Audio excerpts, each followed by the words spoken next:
I feel like Carol's usually right here.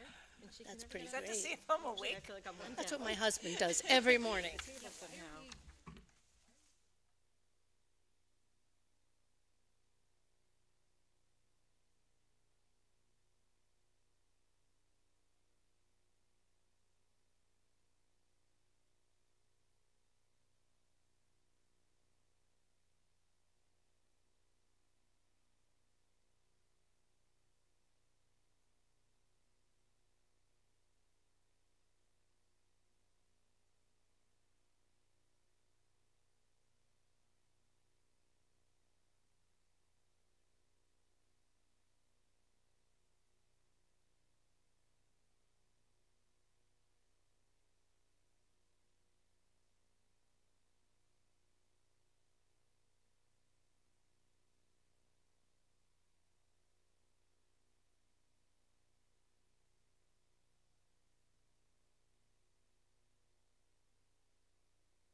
Good evening, and welcome to the Thursday, December 20th, 2018 regular meeting of the school committee. I would ask everyone who is here to please rise as we say the Pledge of Allegiance.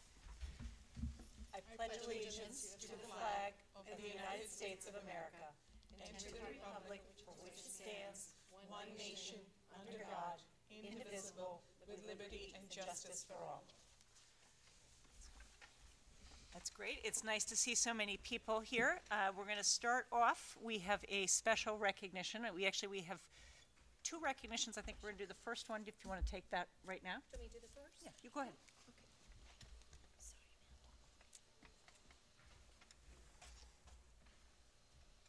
I'll stand in front of Mike. Do you want a mic? You need the mic too, I think. Do I need The mic. You need some kind of mic there. Here you go. Take the. We're all the speed too.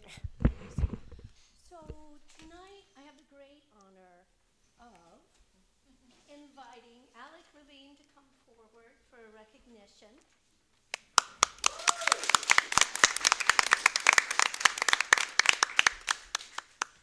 Alec has been a Hopkinton resident for many years. He's been involved in the Special Olympics since 2004 when Hopkinton developed its first program. He's coached basketball, soccer, bowling, track. What else? We did softball for a year. Softball. Yeah. Yeah. With students age 7 through 45 or so. Correct, yeah. His practice has always been one of inclusion. Volunteers are out on the court or on the field playing with the athletes, and there's a real sense of camaraderie and a feeling of triumph at the practices and at the games. I think Alex's gift lies in helping the athletes recognize their strengths and their abilities. As one parent who couldn't be here tonight has written, this is from Molly Myers, "It pained us to watch our daughter so frustrated and lost trying to participate in team sports until she started Special Olympics. Alex's wholehearted enthusiasm allows each athlete to feel they are integral to the team, and he has a unique way of tapping into each individual's needs. Now we sit on the bleachers and glow, knowing someone has taken the time and reached her. She is so proud to tell her classmates that she too is on a soccer and basketball team." We also have a few Hopkinton residents here to say a few words. So if Marla Marasco and Jacob can come up, and Marty and Dalton, if you want to come up. And did I see Sheila come in with Rich? Yes, Rich, come on up, come on up. And anyone else who would like to say a word?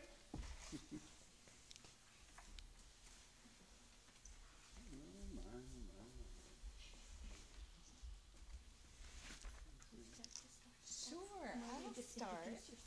So I am Marty Porter, and this is my son Dalton. I actually live in Upton, but I have participated in with Dalton in the Special Olympics for a while. I want you to know right off the bat that I'm not being rude with my phone. My notes are on my phone, and I don't want to lose my place. So anyway, a couple of days ago I got a note from Molly Myers telling me that this was happening because I don't get information on the school committee, and Dalton and I were super excited to be here and recognize this man who is so important to us. We've been involved in the Special Olympics since Dalton was 8 years old, and he's now 20. So that's like 12 plus years that he's been participating in Alex's program for Special Olympics, basketball and soccer, and all of your social events, sports-related social events, and just a ton of activities that he's got that helps inclusion for these kids. Dalton and countless others have enjoyed learning the skills of basketball, soccer, and have made lifetime friends and have really enjoyed being able to participate in something that they love, they absolutely love, and they feel like rock stars. I gotta tell you, Alec makes them feel like rock stars, and that is so important.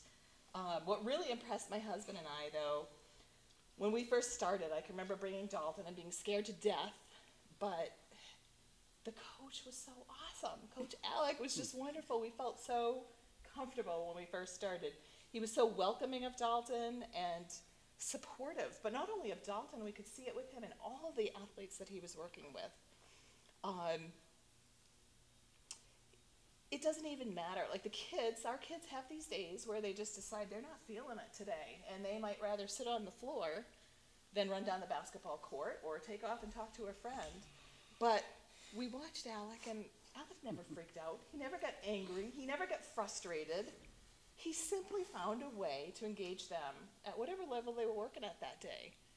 And it's totally awesome. Never once, was he ever frustrated or any of that with the kids. Always so patient. When we saw this, we said, this is where our son's going, and we're not going to leave. And 45 I heard, I think maybe like 65 if you're still around. He's going to be with you for a lifetime for sure. Coach Alec offers these athletes an experience that they would probably never have if it wasn't for the Special Olympics group that you have, and especially under your leadership and guidance. He never puts pressure on the kids, but just allows them to flourish in their sport as who they are. It doesn't matter. You go and you have fun. It's never been about winning the competition as much as it's been about competing and doing what you love and giving it your best. You know, you always taught the kids that. It's such a valuable thing. So I think I do, and all of these guys probably feel that it's so awesome that anyone that has an interest in sports, it doesn't matter at all what their abilities are. You see them as an athlete, and you are able to pull out of them the best that they can be, and it's just so great. We've witnessed your love and dedication with our kids for the last 12 plus years, Alec, and honestly, we are so grateful for everything you do and can't express our gratitude and thanks for everything you've done. Our children and our community are blessed to have someone like you, a man who has a heart so big, so open, and is willing to give so much of himself to make this world a brighter place for some very special athletes. Thank you. We love you, and we appreciate everything you do, even if we don't always say it, right?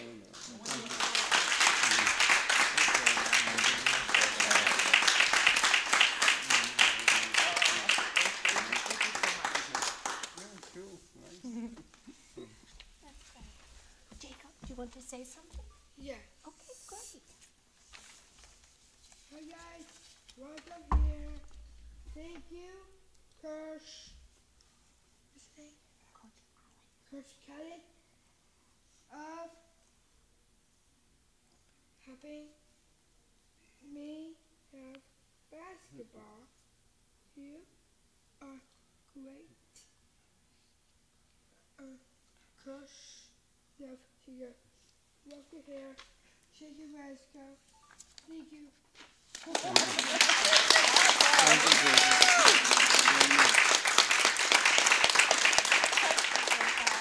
Wonderful. Yes, those are some tough acts to follow, huh? Oh, my goodness. So I'm not sure I can really add much more to all the wonderful things that have already been said about Alec. From my and Liam's perspective, there's just two things that come to mind when I think about him. One is enthusiasm. The enthusiasm he has for this program is so infectious that you can't help but get swept up in it, whether you're an athlete or a parent, or Liam's grandparents have come to some of the events, practices, and games, and they can't believe the enthusiasm and how exciting it is. And then the second is the way that he connects with the athletes. And I think, you already kind of mentioned this, but every athlete feels like a winner playing for Coach Alec, no matter what level they are. And he connects with each one of them in a certain way. And I can say from Liam's perspective, when a season ends, so Liam does basketball and does soccer, but when one season ends, the first question that Liam always asks me is, Dad, have we got the email from Coach Alec yet? Dad, have we got the basketball email from Coach Alec yet? Did we get the email yet? So Liam's really excited to get that email and find out when the next season's starting, right? Right, Liam? Yeah. Say to Coach Alec. Thank you, Liam.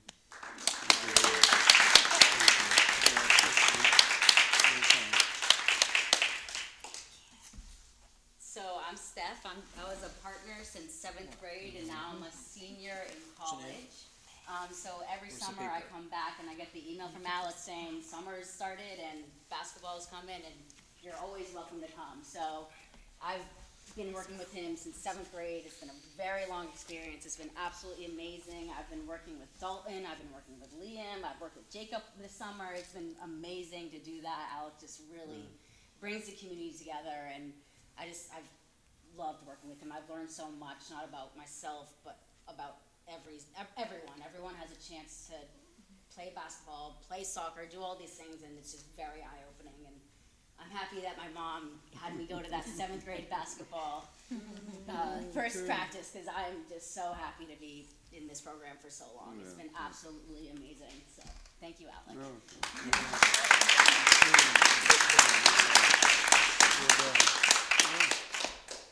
Well, the school committee would like to give Alec a certificate for your unparalleled dedication and enthusiasm and commitment to our community. And we're all really grateful, and we hope that you are the first of many beneficent souls who cross our paths. Thank you.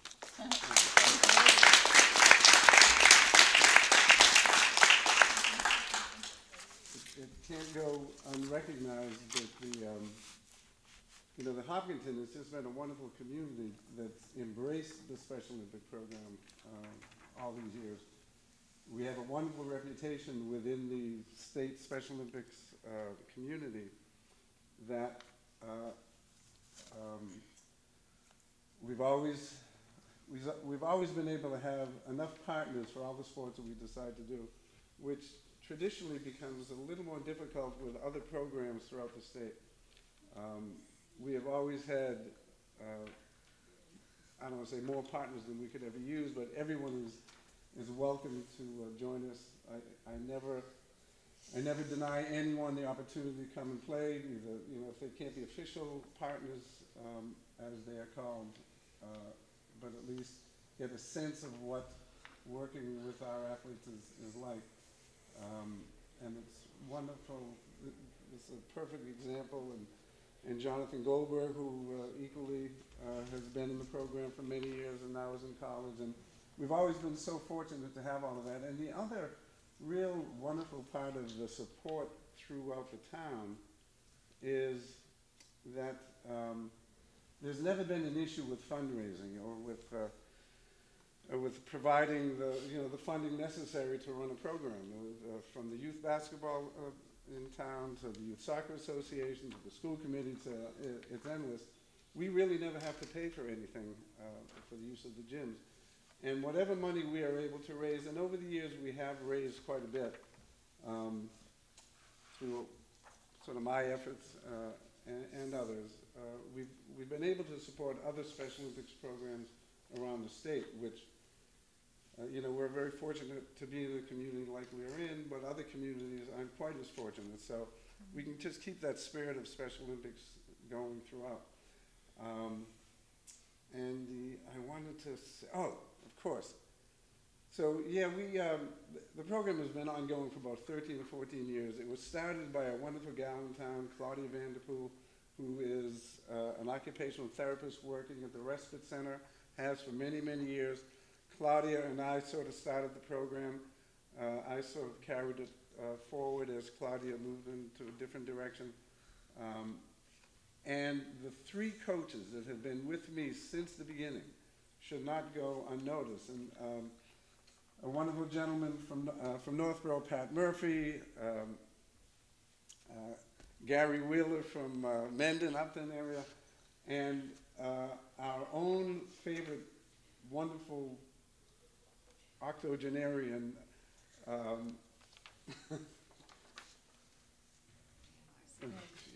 this is what happens when you get a little older.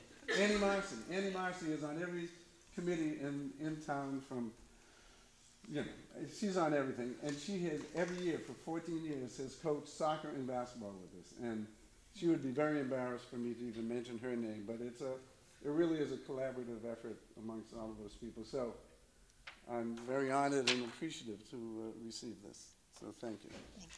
Thank you.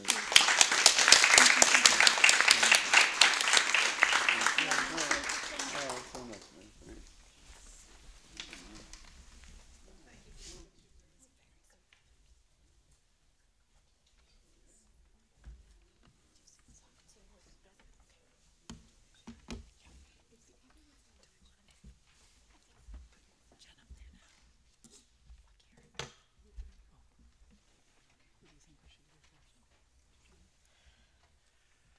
So thank you very much all for coming for that special recognition. We're going to move in next to public comment. If there's anyone here from the public who wishes to come up and speak, we have, you could come up and sit at the microphone, or you're welcome to sit back if you just came to watch the meeting. Anybody? Any takers? Okay.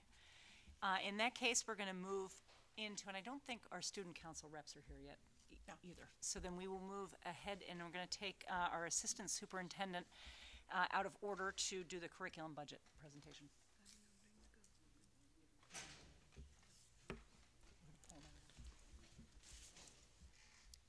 Okay, so I think Mr. Finnegan said it best. Nobody wants to follow that act. So thank you for allowing me to talk about budget following such a nice opening tonight. So it'll be my first budget that I'm presenting to the Hopkinton School Committee. I will try to make it concise and then allow you an opportunity to ask questions or look for some more information if needed. So essentially, the curriculum and instruction budget is divided into two real main components. One is staffing and one is material expenses. So in terms of staffing, I'll start off with that, and personnel. We were really thinking about, number one, trying to be fiscally responsible in this budget, but alongside that, trying to think about ways that we can really further stimulate growth for teaching and learning, and really capitalize on our staff and provide the growth professionally that they really should have in terms of providing the best services they can to our students. So we're looking at the addition of, which really, in terms of addition, it's a new position, but it's a budget neutral position, which is looking at a 1.0 literacy coordinator for the K-5 level, which is going to kind of take the place of what we currently have, which is a couple of part-time positions in our schools that serve as a literacy coach. And a literacy coach is a position that's part of the Teachers Association. It's a colleague of our teachers, and we've seen some growth in that area. But we also feel that knowing that reading, writing, speaking, and listening are really the heart and soul of everything. It's the foundation of all of the work that we do in all content areas, pre-K through 12.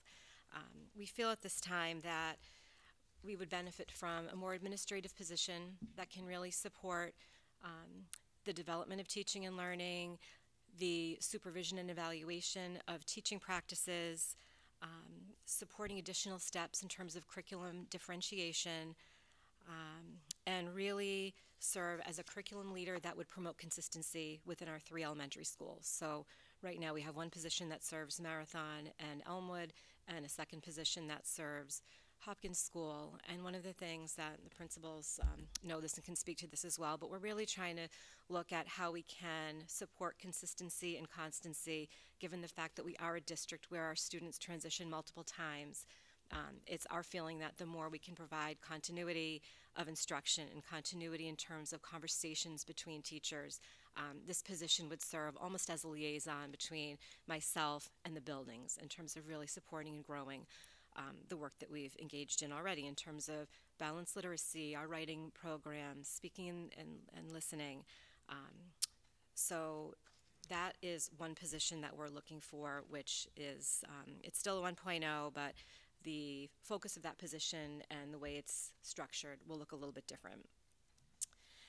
I'm also requesting in the curriculum and instruction budget a 0.5 math coach, again at the K-5 level. And truth be told, I think in a perfect world, if you say, what would you really love to have? I would love to have a position that really mirrors the literacy coordinator position. And so we would have kind of an equal balance of professional support for our teachers in literacy and math. But what we would like to think about, knowing that we have a new math curriculum, or not new math curriculum, but new math materials that we're rolling out, and which has kind of inspired a different kind of focus in terms of the way we're instructing in mathematics. I would like to also see our teachers continue to grow in their understanding of the frameworks, of the content area standards, of getting students to explain their thinking in mathematics, etc.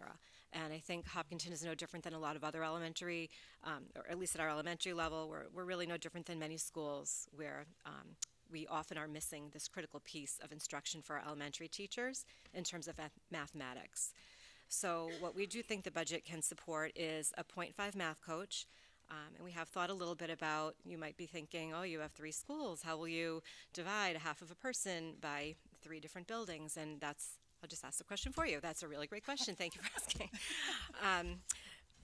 And so I think that will require some real collaboration and planning on our part in terms of thinking about what are some very structured goal areas that we think that person can support us with, and how can we divide up the year with the absolute truth be told that my preference would be in FY21 to look for expanding that position into a 1.0, but you have to start somewhere, and this seems like a great place to start that additional support for our staff and ultimately for our students. So those 2 positions are additions, with only one having an impact on the budget in terms of an added position. I am looking at, and this is a very difficult, kind of topic to address, knowing that I came back to the school committee earlier this fall and asked for an increase of 2 ELD teachers based on our population increase. And, again, I know that you're all aware that there are a lot of difficult conversations that happen around the table at budget time.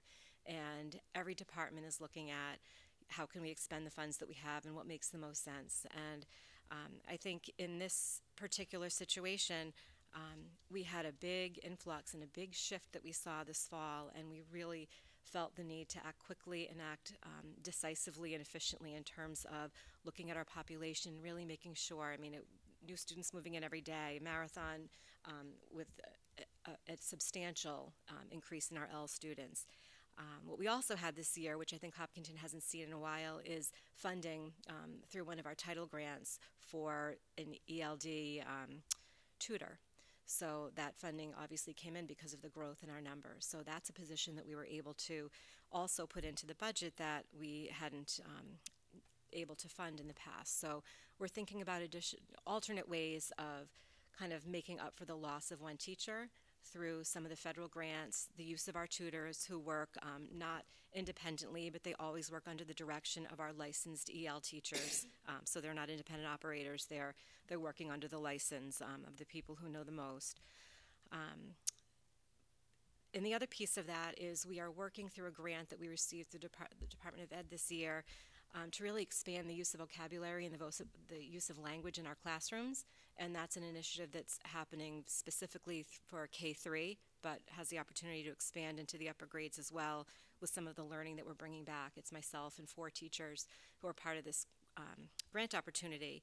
And we'll also be tapping into the expertise of our EL staff, our speech and language pathologists. So we're looking to really make sure that between the SEI course that our teachers are engaging in, some of the professional learning that we're bringing back, and the expertise and very careful scheduling of the staff that works under Jill Kimball's direction, that we'll be able to sustain that without a loss of services for our students. And so those are the 3 kind of positional things I wanted to talk about. In terms of material expenses, you'll see that most of the addition into the curriculum and instruction budget comes from textbooks. And I've certainly learned a lot about textbooks in my first few months on the job, especially at the secondary level, which is where there's been a lot of action and activity at the elementary level and the middle school level in terms of science and math. But in terms of what we're looking for this year, many of our textbooks, the way that they're designed now, as I'm sure you're well aware, are with an online component, and we have a digital license, and it lasts for X number of years, and then you're up and you kind of have to start all over again. So our license is up in middle school math, and so we're looking through work with Carla Crisafulli, who's our math SML at the high school, and she's working in collaboration with Kathy Anasakis at the middle school and with myself to find the just right fit for textbooks for grades 6 to 8 that will dovetail nicely into what's being used at the high school right now. So the cost estimate that you see is based on what we predict renewing the licenses will be for grades 6 through 8. And I'm sure you've heard about the changes in the social studies frameworks, and that's something that I can't emphasize enough how impressed I've been with the Hopkinton staff. I came into a district where people had already hit the ground running, and it wasn't like, oh God, Jen, what are we going to do? It was, hey, we've started this work, and we're really excited about it, and how can you help support our work? So every grade level will be impacted with some of the changes in the new history and social sciences frameworks, but I would venture to say that grade 8 will be the most heavily impacted because their curriculum is changing in its entirety. So they are moving from a world history model into a civics course. And I would say the grade 8 team who's been working on this really have been extraordinary in their efforts and their energy and their excitement about bringing this new curriculum to the middle school. And they've pursued on their own and invited me to join them in some review of some textbooks. And they've really done an extraordinary job thinking about what they need. And we've also, I think, done a nice job of talking about the fact that a textbook isn't a curriculum. And so we're really talking about what do you need. It's pretty intense curriculum. It's a lot of information for 8th graders. We feel like we need some foundation. So they've done a nice job. We've met with a couple of publishers, and they have some great ideas. And so what the $25,000 represents is a quote for a civics text for that group. Really, for the most part, most I think of the remainder of the budget that I put forward to you remains very similar to what you've seen in the past out of the Curriculum and Instruction Office. So I'm happy to answer any questions if you feel like you have some, if I can clarify anything. And I feel like some of the things that I'm touching on might be followed up when the elementary principals present as well. I had a quick logistical, maybe not logistical question, but the literacy coordinator, Yes. sliding from the literacy coach, is that also, because that position slid from last year, if I'm not mistaken, was originally a reading specialist. I mean, like that we eliminated a reading specialist to add the position. Are we going to go, and are we going to have any additional reading specialists? I don't recall seeing that in the. So what will happen is there are two different people who are kind of filling this role right now. So one is stationed at Marathon in Elmwood, and that role is exclusively a coach right now. Okay. That person does not work directly with students in terms of providing services. At Hopkins School, though, there is a reading teacher who dually serves as a coach. So she has a Okay. mixed role. So that person will remain in that position, but the position will kind of turn back into whatever meets the needs of the building, which is mainly working with students. So the 1.0 is not really 1.0 now, it's two physical bodies, the way it's being done now. Yes. Okay. Yes. That makes sense, thank you. It's one literacy coordinator will oversee 3 schools. And the Thank you. person who's at Hopkins will return to a teaching role, a reading teacher role. Thank you. And this position's actually in its 3rd year. Oh, thank you. Yeah. Time flies. It does. So does that mean it's not really an increase in salary, or Yes. it's a wash almost? Okay. Give or take So a here couple thousand, yeah. Okay. Because, just to clarify, Jen, because the coaching position is actually carried at the elementary levels, you'll see the decrease in salary in their level. Okay. And while this is an administrative position, it's. I see. Yeah, so unfortunately, it kind of washes across buildings, so it looks like an increase here, but they carry the decrease, Okay. so they get the benefit. So it's That's why I went first, Jen. So it's a wash that doesn't impact the levels of service individual students are receiving as Correct. well. Correct. I'm a little slow on the uptake. No, you're not. It's Got it. I was really glad to see that you were going to have a position that oversaw 3 schools, so there will be that connectivity between them and consistency for the students.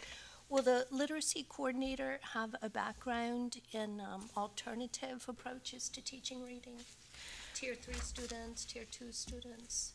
right. I mean, I can't answer that right now. All of a sudden, I'm magnified. What I will say is that obviously we're going to look for the right candidate. And when I sit and think about different types of questions that we would want to ask of someone who is interviewing for that position, that is certainly the type of question that I would be interested in learning more about, because the goal is always to provide as much service as we can in the general education classroom and find ways for students to be successful with their peers. Knowing that there are some students who need alternate types of supports, it will be very helpful if that person is able to collaborate and share best practices in literacy. Sometimes if people have one kind of degree and they've exclusively done special education in their studies, they may not have all the information on what's best practice currently in literacy, so I could see that person being a nice partner for our special education staff as well. Okay, thank you. Welcome. You want to go? Go ahead. Okay. I have a few questions. The first one is on the math coach. So we currently do have math coaches, correct? No. At the elementary level? We have math tutors, Okay. and we have math curriculum team leaders, Okay. or curriculum teacher leaders. So, actually, that's not entirely true. We also have a part-time position that's been funded by a title grant that we've been fortunate enough to have that pays a small stipend to a staff member who does serve as a math coach. But that person has other job responsibilities, so it's not as dedicated a position as this position will be. So we have a number of people who are serving in these roles. And again, I'm actually really glad that you mentioned that because I didn't touch on it. But another thought about this position is to make sure that we have all of those people on the same page, as will the literacy coordinator. I see. So you see this more as a coordinator role? In year one, it's really going to serve as a coach. Okay. But if you have a person who's really there to help oversee, I think next year we're going into what I would consider a critical year with the Eureka math materials.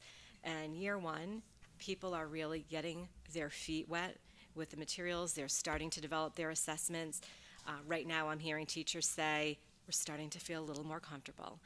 And anytime you're in a second year of a rollout, that's the year where people can really start to breathe a little bit and start to really dig into how can we take this from we're rolling out some material to we're really moving to a more in-depth, meaningful approach. So I think next year, if there's any year that I think a math coach who 50% of their day is devoted to this, I think that's the time for that type of support. I see. And if you wouldn't mind sharing the difference between a coach and a tutor. Yes. So a tutor provides direct service to students. Okay. So, at the end of the day, anyone who's a specialist in a specialty area has a skill set that they can use to help support their colleagues. But a tutor, if you're really tied up and you have a caseload full of students, it's hard for you to break away and find sustained time. So when we look at how our teachers structure their days, they have their PLC meetings, we have faculty meetings, I would look at a coach during those times to be able to free themselves up, meet with teachers, provide supports to help them make sense of the data. A coach can go in and do some modeling of lessons for teachers. So there are a number of things that you just can't physically free yourself up to do if you're working directly with students. Yeah, just wanted to understand the difference. That's a great question. The other question I have, the literacy coordinator also, I'm excited to see that you have someone who'll be overseeing all the work. And you talk about differentiation here. Yes. In the description. And I think I've seen in the Hopkins report, which is coming up later, paraprofessional, also where we're looking for some understanding of differentiation. And what is it? What skills would you be looking at? Would we have people who understand twice exceptionality, for instance, asynchronous development? How do we bring that out into the general public awareness and, cater our curriculum to that? Is that in the purview here? Well, I think that that's always in the purview, and the question is, how do you get there? And when a teacher looks at a class and when they look at their data, and that's really where we are, and I've seen incredible work on the part of our principals and within our staffs to really look at who we have sitting before us, what are their needs. I think for sure that I can't dispute the fact that where do our energies tend to lie? They often tend to lie with students who are struggling. And then meeting the mean, the average of the class, because that's how instruction often gets delivered. But it is very true that we have groups of students in Hopkinton who are at the far end of the spectrum in terms of their ability to rise and move beyond. And I do think that in this type of position, our teachers can be supported. So when we talk about SRSD writing and we say, here's a structure, I've seen teachers sitting and saying, okay, I have to go through this, this task with students, and I don't know that we've given teachers enough support in, you might have students who don't need to go through step 1, step 2, step 3, because they're already on step 5, and we may not always be proficient or efficient at figuring out how to meet the needs of those students, or making sure that we have level books that really meet the interest needs of our students, but also meet the reading, their readability levels. So I see this position as looking at all of our students, because that is what our mission should be, meeting the needs of all learners.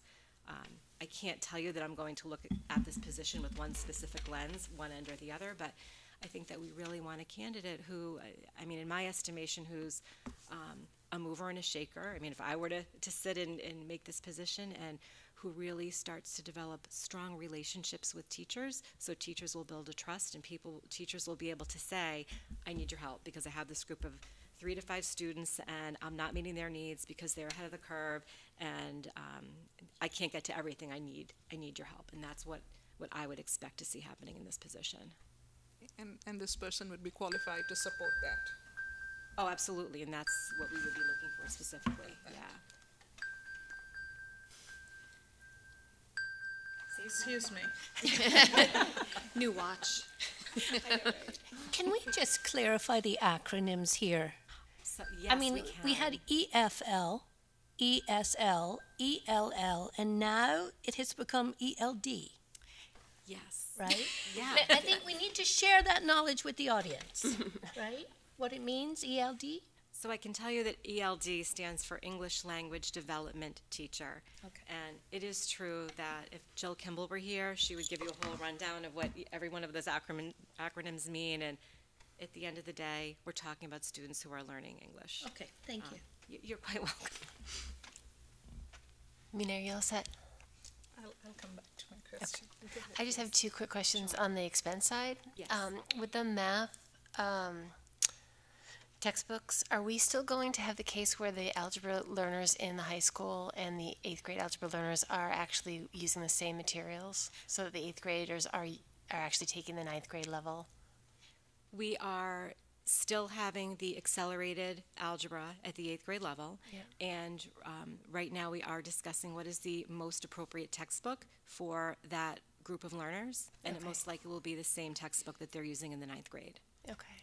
I think it's in that it then puts them on the path to advance to what they might do as a sophomore, as a freshman. It Yes. makes sense once you're a high school student Yes. to actually have conquered the freshman material. Yes. So I guess We're that's not all looking to change that. Okay. We're looking to keep that on the same trajectory and the same very rigorous. And that is the reason why they use the text that they do, because of the level of rigor Yeah. that those students are ready for. Okay.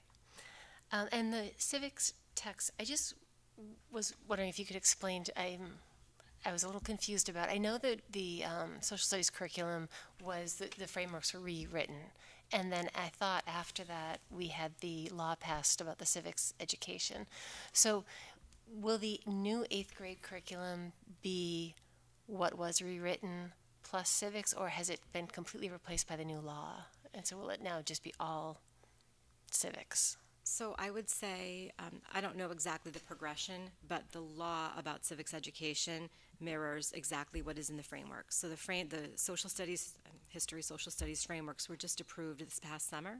Yeah. And I think Charlie Baker's law went into, this fall, I think that just got passed.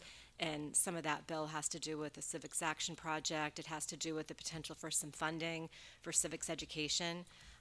But all of the work we're doing, including meeting the letter of the quote law, is all with the most up-to-date frameworks. And I will tell you that DESE has, Department of Education, Elementary and Secondary Education, for our viewing audience, they've been really great about providing us with workshops. A number of teachers and myself went to a workshop just earlier this week in terms of how to kind of unpack the new frameworks. Like I said earlier, our teachers are head and shoulders beyond their colleagues around the state because of the work that they've started as early as last summer. So we're absolutely, the one thing that we're kind of teasing out in terms of also, we're putting the curriculum together, but there's also the Civic Action Project. Yes. And we're waiting for the state to give us more information about what that actually will entail. But once we get that, we're actually pretty excited about seeing what our students can do, and it's a student-led project, and so more to come on that.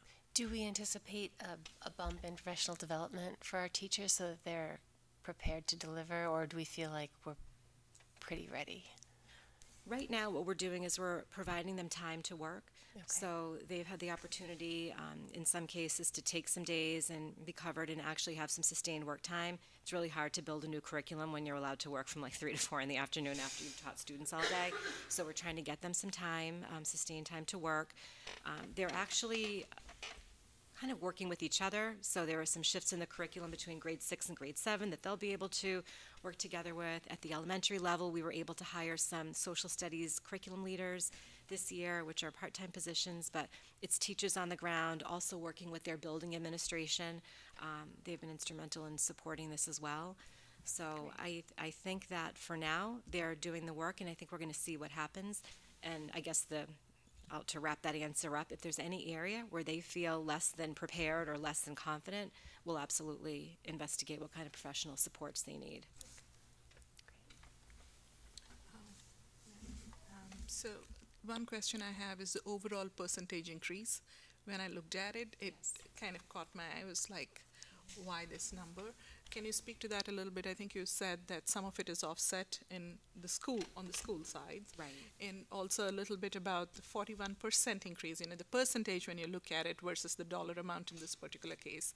If you can speak to that a little bit. Yeah, and that came out of the material expenses, and a chunk of that came out of the textbooks. We added a little bit more in the area where we look at supports for some of our translation and interpretation expenses. We saw a pretty significant increase in that this year, so I did add a little bit in there.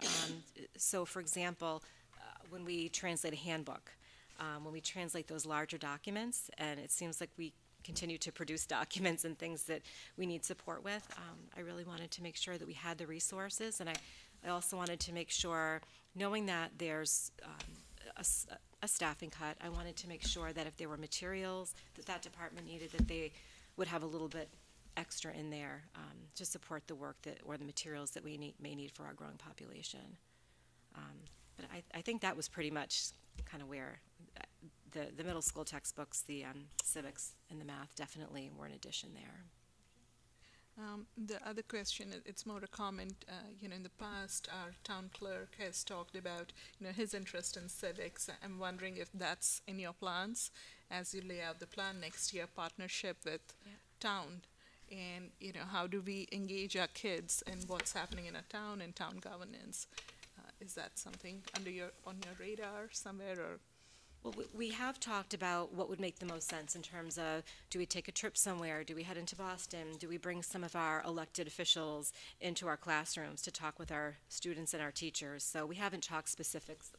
We have, specifically, we haven't mentioned positions yet, but we absolutely have talked about who is available and who can bring civics to life in our classrooms. Our teachers will do an outstanding job, but we also know that kids respond really well when they see real world in action and when they understand the connection between what is in this textbook and what their teacher drones on about every day, and what a person who's really out in the field can bring to them. So yeah, it's a great suggestion. Yeah, if you could look at our local town Yes, government, that'd be fantastic. Yeah, thank you. Can I ask one more question, please? The cost of these textbooks is outrageous, isn't it? Can't we just say that? I mean, my students pay upwards of $100 a book, right? And I just wonder what the difference is between the amount spent on the hard copy text and the digital. Because it says hard copy text amount included, but I imagine that's rather less than the digital. So, so I'll tell you about the civics text, which I went to the presentation by the publisher, and I was completely in awe of what is to be offered. So really, what's happening with the publishing companies, and either one of you can back me up or correct me if I'm wrong, but you're not paying for the textbooks anymore. The textbooks are almost like a freebie that they throw in. You're paying for the digital resource, and you get a set of the textbooks that come along. Like, you might have a class set that students can use during the day, but to be honest, I think the prices for these, when we start looking at textbooks, and I'm seeing the sticker shock for the first time in this new role, it looks like a lot. But the McGraw-Hill, which is the one that we're really looking at for civics, it offers an extraordinary type of differentiation for the students. The text can be read to you in Spanish. It can be read to you 2 levels below a grade level reading level. There are inquiry types of lessons that go along with it. Highlighted vocabulary, so a kid can read it at home on their phone. So, and that is who our students are today. It really is. They're not, walking around with these books in their backpacks anymore. They're walking around with these things, and this is the way we're going to help get them engaged. But you're paying for the license. You're not paying for the hard copy text. That's what I found anyway. I don't know if you have anything to add to that in your experience. That's pretty accurate.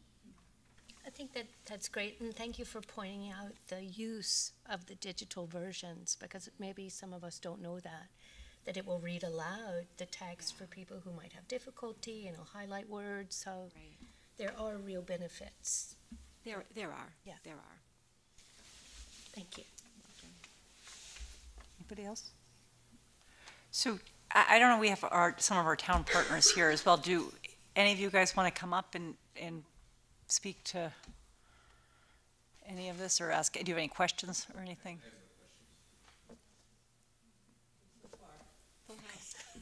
Okay. Thank you. That's good. Thank you very much. So at this point, we're going to take a step back, and we're going to go back to the varsity girls soccer, and I'm going to invite Natalie Calkins and Gabby Wilding to come on up, and you can, sure. And ladies, we usually have a whole team standing here, but because there are two of you, you can enjoy a seat tonight if you would like to do that.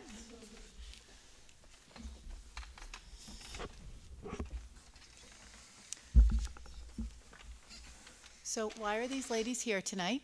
Very often we have our state champions come in, and what came to light for your particular team this year, and what Ms. King tells us, is that you have had the most successful soccer team, girls soccer team season historically at Hopkinton High School. So congratulations to you and to your entire team. You've had an amazing sort of come from behind experience. They entered their season at 9-3-6, and going into postseason play, they were the number 9 seed. Interestingly, it was right before that, I think I was in Ms. King's office. And so I was asking her about postseason play, and she said, oh, I don't know about the girls' soccer team. They are going to have a tough road to hoe. And she said, so, you know, don't set aside much time worrying about that, because I can't imagine what this is going to look like for them. There's a long way to go before they would ever get to the state championship. So I will just describe that long way to go, because you did, in fact, get to the state championship. Their first game was against Situate, which was the number 8 seed, and you beat them 2-0. And then you took on the number 1 seed, Old Rochester, and you beat them 1-0. You then went on to beat your rival, Medway. They were the number 5 seed, again, 1-0. And then you played the number 6 seed, Notre Dame. They had been last year's champs, and you beat them again, 1-0. So congratulations to all of that. I will let you talk about your game against Winchester, and then I will close out with just a couple of accolades from Ms. King, and you can say whatever else you would like. Thank your team. So I think, like, coming off of last season, we lost in the first round, and it was a tough loss. And this season, we had a lot of the same girls that came back, so we were all just really determined to have a great season. And during the whole regular season, we did a lot better than we have, like, previous season. So we knew that, like, postseason was going to be good as well. And just, like, going into postseason, we all had, like, a really good mindset of getting to that next step every single time, and we just had such good team chemistry, and we all wanted the same goal, so that just really helped us do well. Yeah, going off of that, the Winchester game, just being there was unbelievable. It was really like just mind-blowing being at that stage, state championship game. Never ever been there ever in history. So obviously the loss was tough, definitely, but like looking back at it a couple days later, it was just so amazing to be there. Not even the fact that we didn't even win. There was just so much talent on the team that I think was executed throughout the season, and especially in the postseason where we needed the most. So yeah. And from what I understand, you really dominated the second half of that game. Yeah. It was a close game. Upsetting finish, but it's the game. Yeah. Did you want to talk about that finish? So I'm the goalie. So I'm the goalie. I don't know if anybody knew that. So it was in the last like 10 minutes or so, and it was a handball in the box. So it was a PK, and it was funny because last season when we lost to Medfield, we lost off of 2 PKs, which was like crazy because there was no PKs like any time throughout the regular season. And then of course it comes down to that. So we had been practicing PKs like all throughout practice, because that's what, if you go into overtime, and then after overtime you go into PKs, so we just practice it. So we have our set 5 people, so like we practice it over and over again, and it's just like, as a goalie, it's the hardest thing. Like, it's like basically a free shot for them to score, and so of course it comes down to that. And, like, obviously I did my best, and I guessed the right way, and I even touched the ball, I can remember. But I was just a little too short. But, I mean, it happens. It's just the way of the game. It could have happened to them in their box, too. So you just kind of got to push through it. And then we dominated it after that, too. And we tried our best, but couldn't come out with the win. Yeah, and that's why I asked you, because I really feel like your team was amazing in that game. And it was just one of those things where the win didn't happen. But to have the season that you had, you should be so proud of yourselves and your team and your coach. So I will read the last little bit that Ms. King shared with me. She said, the Hillers had Sydney McDonald, Olivia O'Connor, and Gabby Wilding nominated as Tri-Valley League All-Stars, with O'Connor also receiving an All-Eastern Mass Second Team Honors, and McDonald earning All-Eastern Mass First Team Honor. Coach Wayne Sygrove also earned Tri-Valley League Coach of the Year and Boston Globe Coach of the Year honors. So congratulations to all of you on those accolades as well. Congratulations. Very Yes. exciting. You guys were phenomenal. Thank you so much. You girls were so amazing to watch. And, Thank you. you dominated that second half. Yeah. And you were wonderful. So. Thank you so much. Thank you so much. The excitement the community had, I saw you guys get sent off by a bunch of people in Frontier one, for, I think it was not the final, it was the second to last game. But it was fun to watch and to see all the excitement, and I know your parents are all very proud of you. So. Yeah, Oh, yeah. they're great supporters, yes. They'd come before every postseason game. Yeah, send us off, Yeah, 'cause all with of our the games were bells, away. they had cowbells. It was fun to inside. watch. Oh, yeah. And can I add, I work with some younger soccer players, and those girls, you were idols to those girls. Those younger girls who are just like getting their feet wet and just starting to really learn how to play soccer and not chase the ball, all, 10 of them chasing one ball. They were idolizing you, and while you were playing, I was getting on this long text string with a bunch of other moms who have kids in the same age group playing soccer, and those girls were on fire. They were so excited for you. So you really were an inspiration to the next generation who sort of, and when you played at Fruit Street and we had practice opposite of you, there was no coaching these girls. They were all watching you. They just wanted to watch you. So they were in awe of your play, and congratulations for being amazing role models for these girls. Thank you so much. Thank you. Yeah. Thank you. Yeah, thank you for having us. Good night.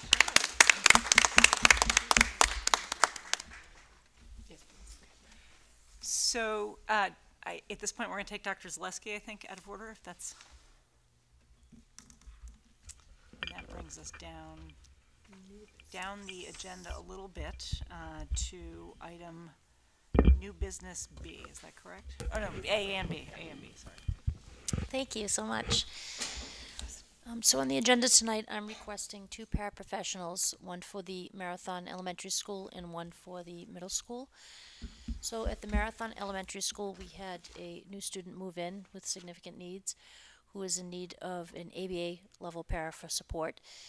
And what we'll do is we'll fund it in the operational budget.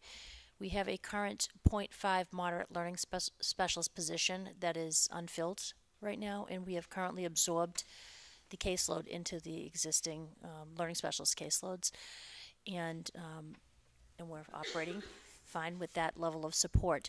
So what I propose is that we hire the level C paraprofessional to support the new student move-in, and use the funds from the position that is unfilled. And I recommend that we keep that unfilled for FY19 as well as FY20, because in looking at the caseloads projecting into next year as well, we are able to continue to operate with this level of support with the existing paraprofessionals and the existing faculty that we have that are supporting students with these needs. As I discussed when I did my budget process with you folks a few weeks back, we have embedded an additional level C paraprofessional into the budget at Marathon, which will help us when students move in as like a floater for these situations, because oftentimes when students move in, they may have a one-to-one on their IEP, which is the case in this particular situation. But as we get to know the students, we are often able to minimize that level of support, and that's why the floating paraprofessional is very helpful, because as students come in, we can provide that level of support, and then if we need to reduce the support to foster increased independence, we're able to do so, and we have that flexibility. The dilemma this year is we haven't planned for that, and so that's why I'm coming forward with that request for Marathon tonight. Shall I proceed with talking about the middle school before we have a discussion? Sure. Okay. Middle school student, we are returning a student from an out-of-district placement, and in an effort to successfully transition that student from an out-of-district placement, he does require a one-to-one support so we can ensure a successful and seamless transition. So the budget offset will be the savings in tuition. It's about a $16,000 savings from, $16,000 cost to put the paraprofessional in for the remainder of the year. When you average out the tuition and the remaining budget impact for the remainder of the year, it is a $50,000 savings for the return of that student, and 16,000. That's after the $16,000. So it really is a good situation because the student currently has made a lot of progress in the current situation that he's in, but enough progress, so much so that has really outgrown the placement. And in meeting with the family and having lots of dialogue, we agreed collectively to return the student, but with the condition of this level of support, because we need to make sure the student is going to be successful, because this is a big shift, and we're excited about it. So just if I want to recap this, and I want you to jump in if I've made a mistake. Sure. So the net of both of these positions is not costing us money that we're getting because of the tuition and because of the unfilled para position. Correct. Does this shift at all from your budget presentation that you did a few weeks ago? Will we see a reduction in the FY20 budget as well, or You'll see a reduction in the tuition. So the presentation that I did, there was a $118,000 line item in the tuition, which will now be zero for next year, and on that particular line, and that's with the return of the student. And the increase that you'll see is in the paraprofessional line item. So right now it's $16,000, but it'll be $32,000 because right now it's prorated because we're halfway through the school year. Okay, and then the only other thing is the moderate learning specialist. There'll be a savings on that line item as well. There won't be anything in the budget for that, which was previously in the budget for FY20, so that will no longer be in the budget. Thank you. Are there other questions? You mentioned a net savings of $50,000. Yes, when you look at the amount of tuition that we have spent to date, and then with the return of the student, it's roughly $50,000. I mean, I can get the exact calculation for Susan, but when I looked at it today, that's the figure that I came up with, because we looked at our purchase orders that we had to liquidate in making this transition. That's great. And more importantly, it sounds like it's a win-win. It is a definite win-win. We're so excited for the student. We've been working very hard with this family, and we put a lot of measures in place to help the student.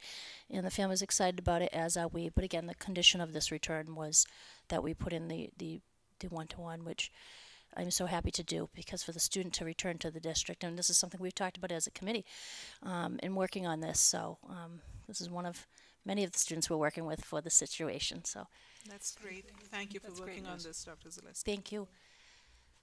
Okay. So we're going to, if there are no further questions, we will take these separate motions. So the first motion we would look for is a motion to approve the additional special ed paraprofessional for the Hopkinton Middle School. So moved. Second. So motion by Meg and a second by Mina. All those in favor? Yes. Aye. So that is moved. And then the second motion I am looking for is a motion to approve the additional special education paraprofessional for the Marathon School. So moved. Second. So motion by Meg and a second by Mina. All those in favor? Yes. Aye. And so that carries. Thank you very much for coming out. Thank you. So I just want to add before Dr. Zaleski steps out, because when we get to the financial report, you'll see the shift in the expenses. So not only with these tuition changes, but you'll see that Dr. Zaleski has actually made significant impact in working with families and bringing students back that didn't always need the one-to-one support. So you'll see that decrease in our expenses. So I just want to say that, it's a comment to her work when you'll see that in the financial report. That's great. Thank you. It's great to Thank you. great for the district to be able to provide the education here. So well done. Thank you. Thank you so much. Thank you. Okay, so I think we're ready to jump back in order. Yeah. And call up Mr. Bowe for the Marathon Elementary budget presentation.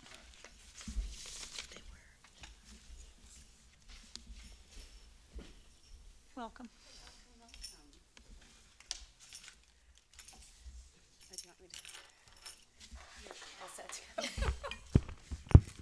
Thank you. Good evening. Good evening. Hello. So the last time I was here, we were talking about moving into a new building. So now we're at that new building, so that is very exciting for us. So looking at our needs, what it is that we are requiring to be essential, something that you'll see our story is, we're ever growing. Everyone wants to come here, which is wonderful. It's great, but you'll see as I talk a little bit about that. So overall, as we worked on the marathon budget, it's an increase of 3%. Given the increase of students, I think that's fabulous. When we looked at where that increase came from, the majority was salaries. Those are contractual obligations. You do not have any ability to negate any of that increase. And when we looked at our supplies, we actually decreased that by a little over $4,000, looking at what it is we need.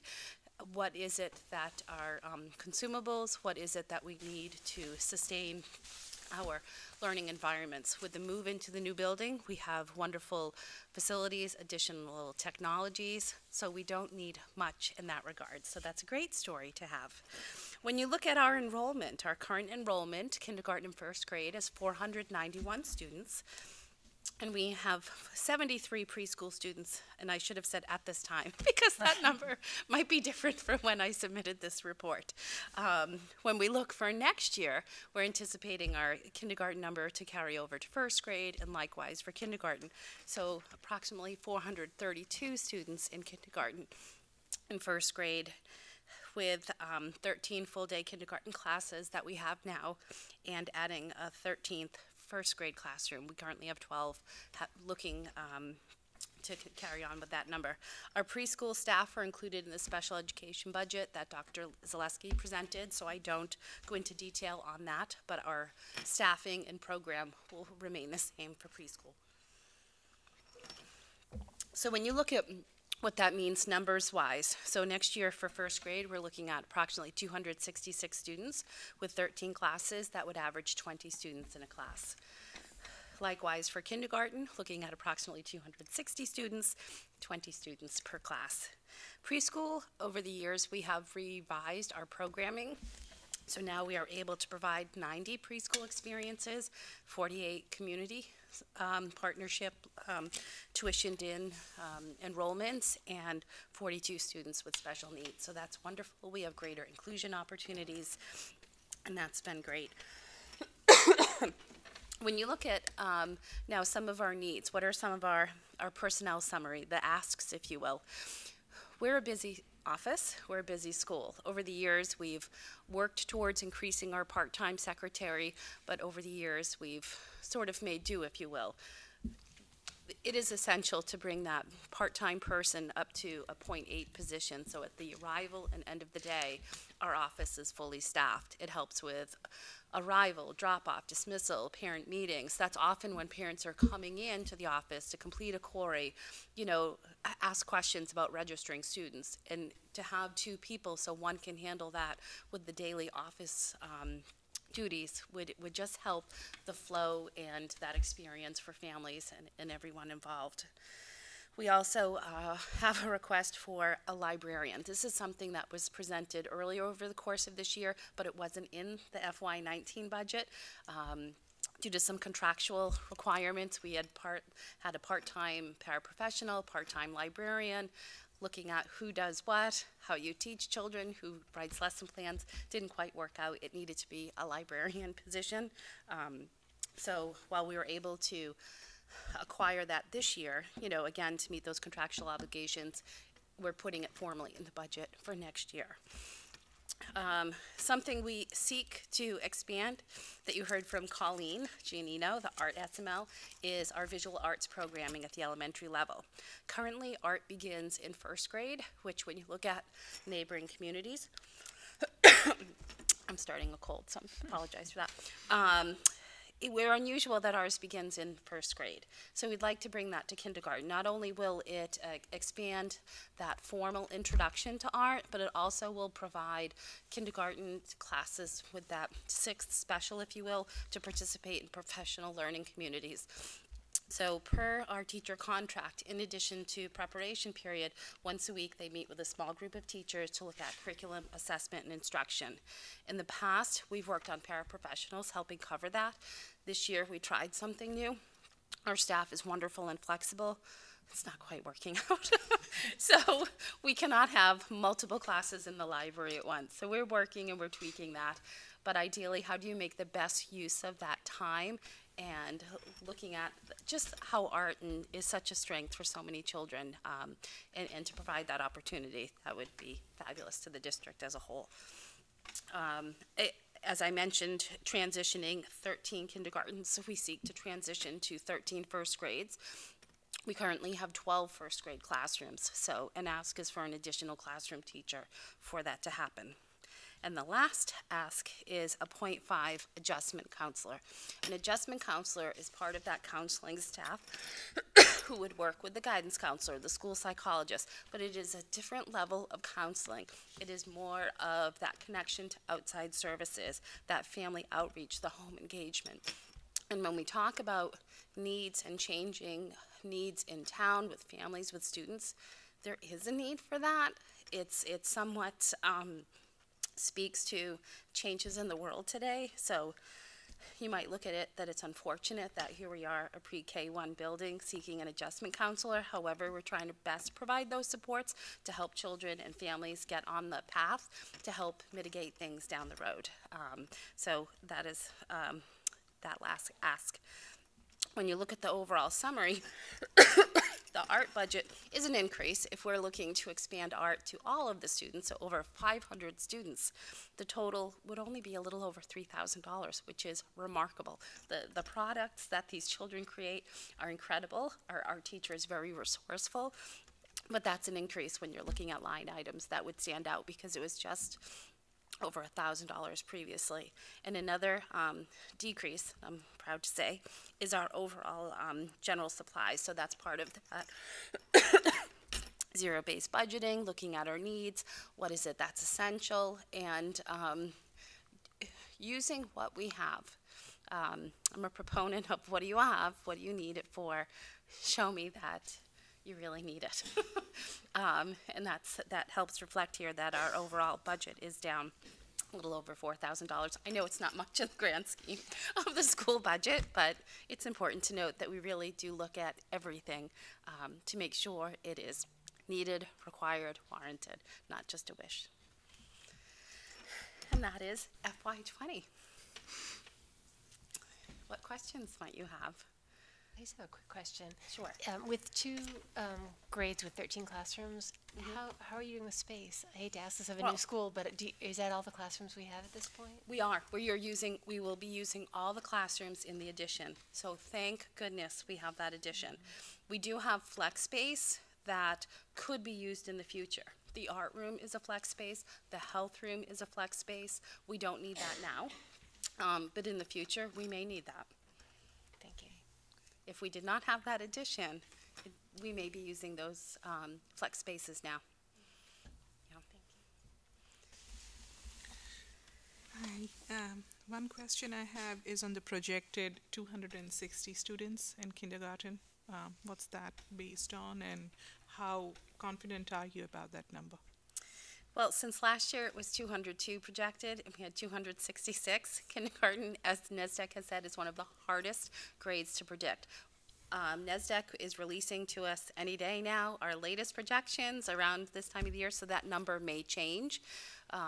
So I can't say that's the absolute number. They will release a new report to us, but just based on what we have, what's been outreaching us for enrollment, I anticipate it to be fairly consistent with what we have now.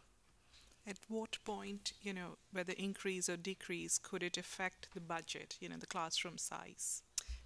Because you're spreading out new enrollments, say if we had 20 more enrollments, you're spreading them over 13 classes. That might be 1 or 2 students per class. We can take a good number over 13 classes. What was different is when we were at center school and we only had 10 classrooms, you had less classes to disperse those students. And our classes are physically larger than they were at center. It's a good amount of space, so we have room to grow within that. That's great to know. Yes. The other question I have is on the librarian. Is there any, is there any stipulation, is there any regulation that we have to meet a requirement? Because when I look at the .5 librarian, it translates to about $50,000. Is that right? It would depend what step or lane they're at, so that I would defer to Susan, but based on someone's experience, their credentials, something that I will say, it was quite difficult to find someone who is certified, and when you're hiring someone for a teaching position, you have to show due diligence that you sought someone with that certification. If they don't have it, are they getting a waiver? The state is very mindful of who is teaching out of their certified area because of some issues that happened, years ago with people not being credentialed to teach. So even a librarian has to hold the proper certification. So it did take us 2 to 3 months to hire someone. We had someone begin last month for that role. So that might speak to that cost is there aren't a lot of them certified for our level. I see. And that's driven by a contractual Yes. issue. Members of the HTA cannot write lesson plans for those not in the HTA. Paraprofessionals cannot teach. So in a perfect world, it would all work out, but it just did not. But our children are benefiting from the experience. We now have 2 librarians at the Marathon Media Center, and being in there just the other day, and the lessons that children are engaging in, they are just enriching their overall literacy experience. Music was incorporated into the story as they learned about the Caldecott Award and just the connections, learning how to self-check out books in kindergarten. I mean, they're going to be very self-sufficient when they get to this library. The last question I have is on the adjustment counselor that you mentioned. So is this a role which should work with our youth and family services? Yes. I do see that. We do work now with Youth and Family Services. I see this as a greater connection. That might be one of the outside agencies that we're collaborating with to help connections, to help families access what might be beneficial to them while it's helping make those connections and services going. So yes, to answer that. Okay. And currently, do we have an adjustment counselor in Marathon? No. So we've got a very busy, wonderful, fabulous guidance counselor who often works at making some of those connections, but there's much more to be done because as you work on one thing, there might be some other things you're not tending to that are a lower level, something percolating. You might be able to tend to that, whereas if something is perhaps in a elevated crisis intervention mode, the adjustment counselor would be able to work at that. And what's wonderful is the staff that does a great job, it's not always visible on the surface. Sometimes you can tell when someone's having a difficult stretch of time, but I think that speaks to staff working with students that it's not always evident that it's there. Yeah. Thank you. Other questions? No, I'm good. Thank you. Mina asked my question, but I'm very glad that you're adding that adjustment counselor. I think that's great, really helpful. Yeah. Questions for either or any of our town partners? You want to come up so that it's in the microphone then? Okay.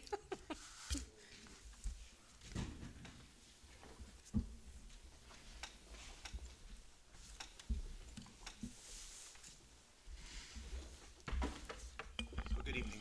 It's a quick question that I have. Sure. You talked about additional teaching or resources. Yes. But I also noticed that there was a decrease in one of the positions, on the budget, a CTTA. I don't know, I guess to get it at 3%, I saw the additional.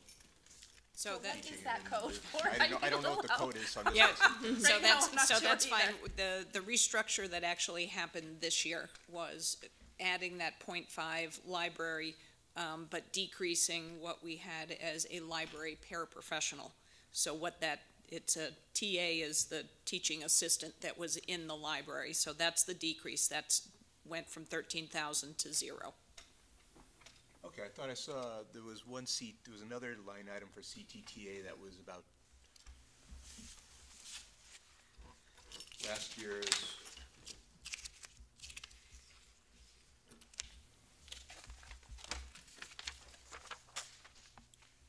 budget was 302? 121 is down to 219. So That might those be are, our those are the overall- teaching assistants, so that's your, kindergarten teaching assistants? In the past, when we were at Center, every classroom had a paraprofessional.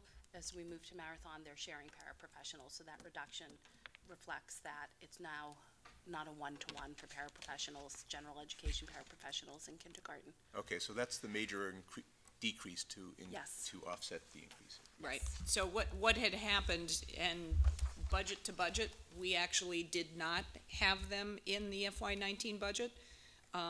So that was 3 of the positions that had to be added this year when we had that extraordinary increase from projected to actual at the kindergarten level. But, so they were here for 19, not budgeted for 19, and will also be subsequently released. So they will not be there in 20 either. So when you look at the number of positions that we had to add this year due to enrollment, that's where that number went way up, but subsequently is going back down. So that is the main driver, that change that keeps it at 3% year over year in the budget. Okay. Okay, great. Thank you. Right, well, thank you. Okay, thank you. Thanks very much. Appreciate it, yeah. Hope you feel better, Lauren. Feel better. Ready for a hibernation. I do feel like maybe the heat was strategic to speed us along here. Or we could use one of those space heaters. There is one in existence somewhere that we used last year. Yours is up. Okay. Oh, there. Hi, good evening. So, let's see. In terms of my budget overview, I know you can see the numbers that I've listed for students. We have approximately and I say approximately because every day the enrollment shifts just a bit. We even got a call today about a student who will start right after our holiday break. But at this time, it looks like we have about 45 additional students at Elmwood School from August to yesterday. And based on what the Marathon School currently has and what we currently have, it appears on paper that we will be down some students for next year. So it looks like we may have 39 students less next year. I say that very tentatively because I think there's a chance that those numbers aren't completely accurate and will perhaps stay right around where we currently are. But given the numbers that we expect to have, our plan is to shift a second grade position into the third grade. We don't need additional staff to do that. We will have in the next school year, we'll have 13 grade 2. We currently have 13, sorry, I said that wrong. We currently have 13 grade 2 and we'll have 13 grade 3 classrooms next year. And we think we'll do quite nicely with 12 second grade classrooms next year. So we'll be able to take an existing position and shift them into the next grade. So that won't require any personnel. I am asking for an additional general ed paraprofessional, which on the budget sheets you might see that as a TA, just to really support. There's an amazing amount of things that go into our school day that, for instance, recess and lunch and academic supports in small group instruction. We lost one general ed paraprofessional in this budget, and we just see that it's a real challenge to try to meet the needs of all the students and supervise them at dismissal and arrival and lunch times and recess. We really would benefit from an additional gen ed paraprofessional to supervise students during the times I just mentioned and to get into classrooms and support classroom teachers in their gen ed work. So that's something that I've asked for in the next budget. As Lauren has already so nicely explained, I also have the .5 librarian situation at Elmwood School, and we continue to search for a .5 librarian at Elmwood. Our Betsy Weldon was the librarian who retired from Elmwood 2 years ago, and when she realized that we were looking for a sub, she said, "I'll come back for a week." Then she said, "I'll stay for a month." And then she said, "I'll stay for the rest of the year." So we're really grateful to have her in the capacity of a long-term sub this year. And I think that knowing, we realized we needed an additional .5 at a time that it was really challenging to be looking for a half of a librarian. So we're really sort of excited about the opportunity to ask for that in the spring, and what we'll likely end up doing. We currently have a 0.5 librarian that we share with Hopkins, and so we hope that in some way we'll shift one full person to one building, one full person to my building, and then the students will have a full-time librarian, which will be really nice in terms of scheduling, and that'll be wonderful. In terms of my expenses, something that I feel really proud of that we are able to do at Elmwood, and I think everybody does something similar, is the admin assistants and I really carefully look at what's in the closet and what is being used, what isn't being used. When teachers ask for things like notebooks, and we have some notebooks of a color that maybe they don't really feel like using, but we do have some. I'm strongly encouraging people to use what we have before we buy more. And so I've been able to really offset expenses by using up the materials we have. I think eventually we're going to need more, but for now we've really been very careful about looking at what we have, what we really need, and only asking for things that we really feel like we need. And so there's no new asks for materials. When Center School closed, we were really wonderful beneficiaries of a lot of wonderful things, things that we would have really been asking for. The things that Lauren was able to put in her "we don't need this anymore" pile was like getting hand-me-downs from a cousin. We're very excited about having colorful tables and chairs and things that teachers and students can benefit from. Lots of horseshoe tables and really great things. So I'm not asking for additional. We were able to sort of have a level in terms of supplies and materials. That's all I've got. Straightforward. Yeah. I just have just one more comment than a question. First, thank you for your work at keeping the budget down.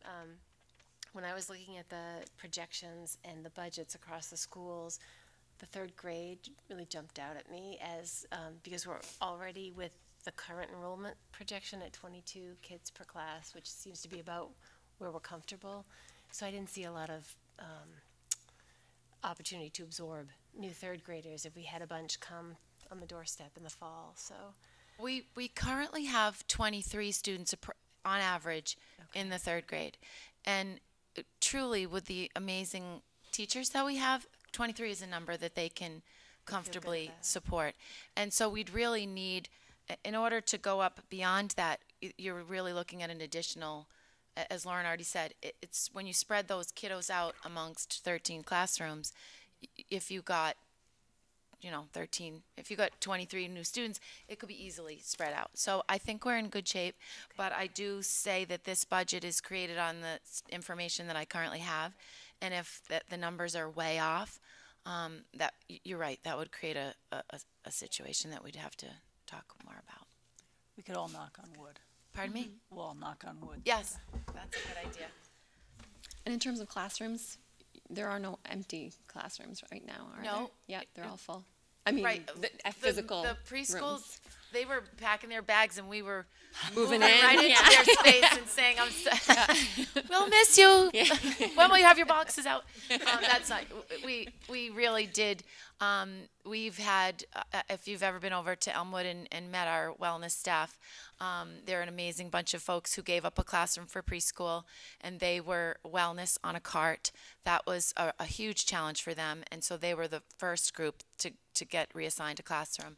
We've given we've had a classroom that we've given to our L students, English learners.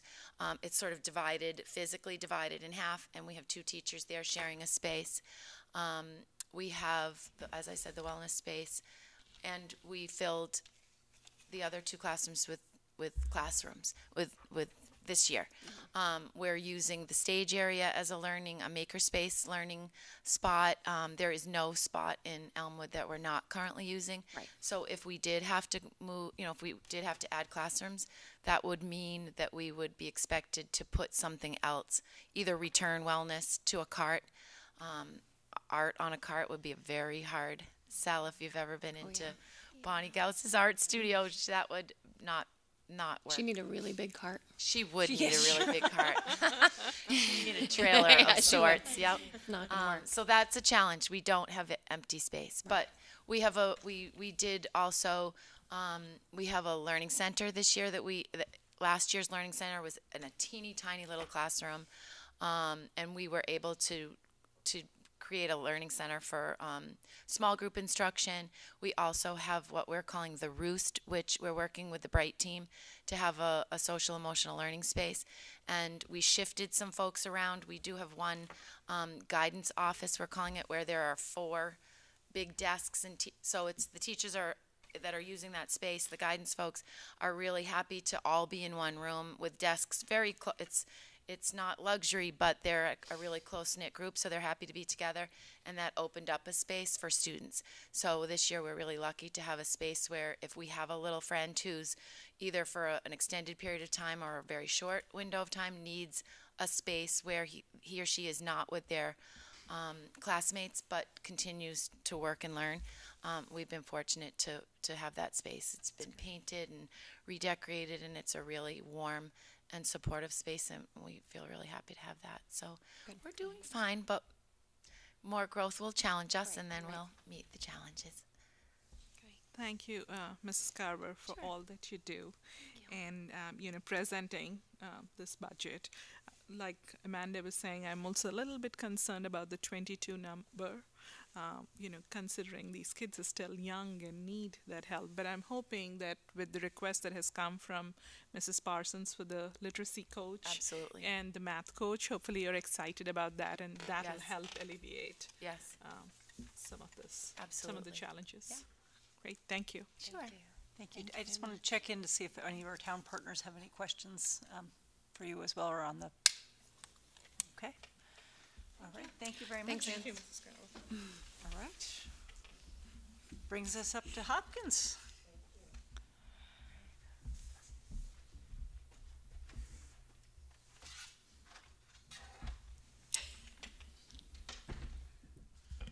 Good evening, everybody. Good evening. So at Hopkins School, we are actually looking at projections for next year that pretty much mirror what we are now. So based on the current grade 3, grade 4, as Anne mentioned and Lauren have mentioned, that's what we're working with is the current grade 3 and grade 4. It would put us at 540 students next year. We're currently at 551. So actually 553 as of after vacation. So right now we're averaging right around 23 students per classroom at grade 4 and grade 5, and we would anticipate that if these numbers stay the same, being 23, right around 23 again next year per classroom, with 12 sections at 4th and 12 sections at 5th. So we are looking to maintain that. Again, the cautions that the other schools have mentioned, we did end up, because of a large increase of about 40 students more than expected last year, with 25 in classes at grade 4. So that would be what would happen if we ended up with a lot of increase again. Hopkins is challenged because we have 24 external classrooms, which means if we do go to a 25th classroom, we go into a situation that I certainly don't like at all, which is the idea of students being in an internal classroom with no windows all day, because we are an elementary model. So as a homeroom classroom, to be without windows all day is concerning to me, and in some ways we need to think about the other spaces in our building, the fact that we have pods in between classrooms, and see those as possibilities instead of going that option of a 25th classroom, which we've really tried to avoid just due to space needs. So by maintaining our current 24 classrooms, that leaves me with 2 personnel requests that actually mirror Elmwood's requests. The first one being a 0.5 FTE increase in library. Right now, currently, our needs are actually being met out of the technology budget, 0.5, so that contractual prep, as the teachers would call it, but it is a classroom, a class that the students are taught. We're looking to move that into a full-time library media specialist. I am excited about this idea because, as you know, 2016 we got digital literacy and computer science standards, and a library media specialist is perfectly aligned to help meet some of those needs. We have implemented in some way, mainly because of the enthusiasm of Julie Babson, my assistant principal, a really robust digital citizenship curriculum, but was actually delivered this year primarily by Julie as an assistant principal. I would like to see that integrated with our library, and the idea of moving a lot of these digital literacy standards that were introduced in 2016 into our library curriculum. So I'm very excited about the idea of students being able to have a full-time library course. I think at 4th and 5th grade, our biggest challenge and most important thing is to keep students reading and be avid readers. We know that has such a payoff in vocabulary and overall literacy skills, is keeping them reading. The more you read, the stronger your academic performance is. And so keeping lifelong learners, I think a librarian is integral in that role. So I'm really advocating to increase us to a 1.0 position, which would also free up our tech integration specialist to do the things that she is very capable of doing. And what I'd like to see is more integration of what she teaches now in her technology class with classroom teachers. Because the librarian would be providing that weekly instruction, the really exciting thing is the technology specialist who has the experience in coding and computer science, which is now in 4th and 5th grade standards, she would be partnering with our science teachers to integrate. So we have new standards in science, technology, and engineering in 2016.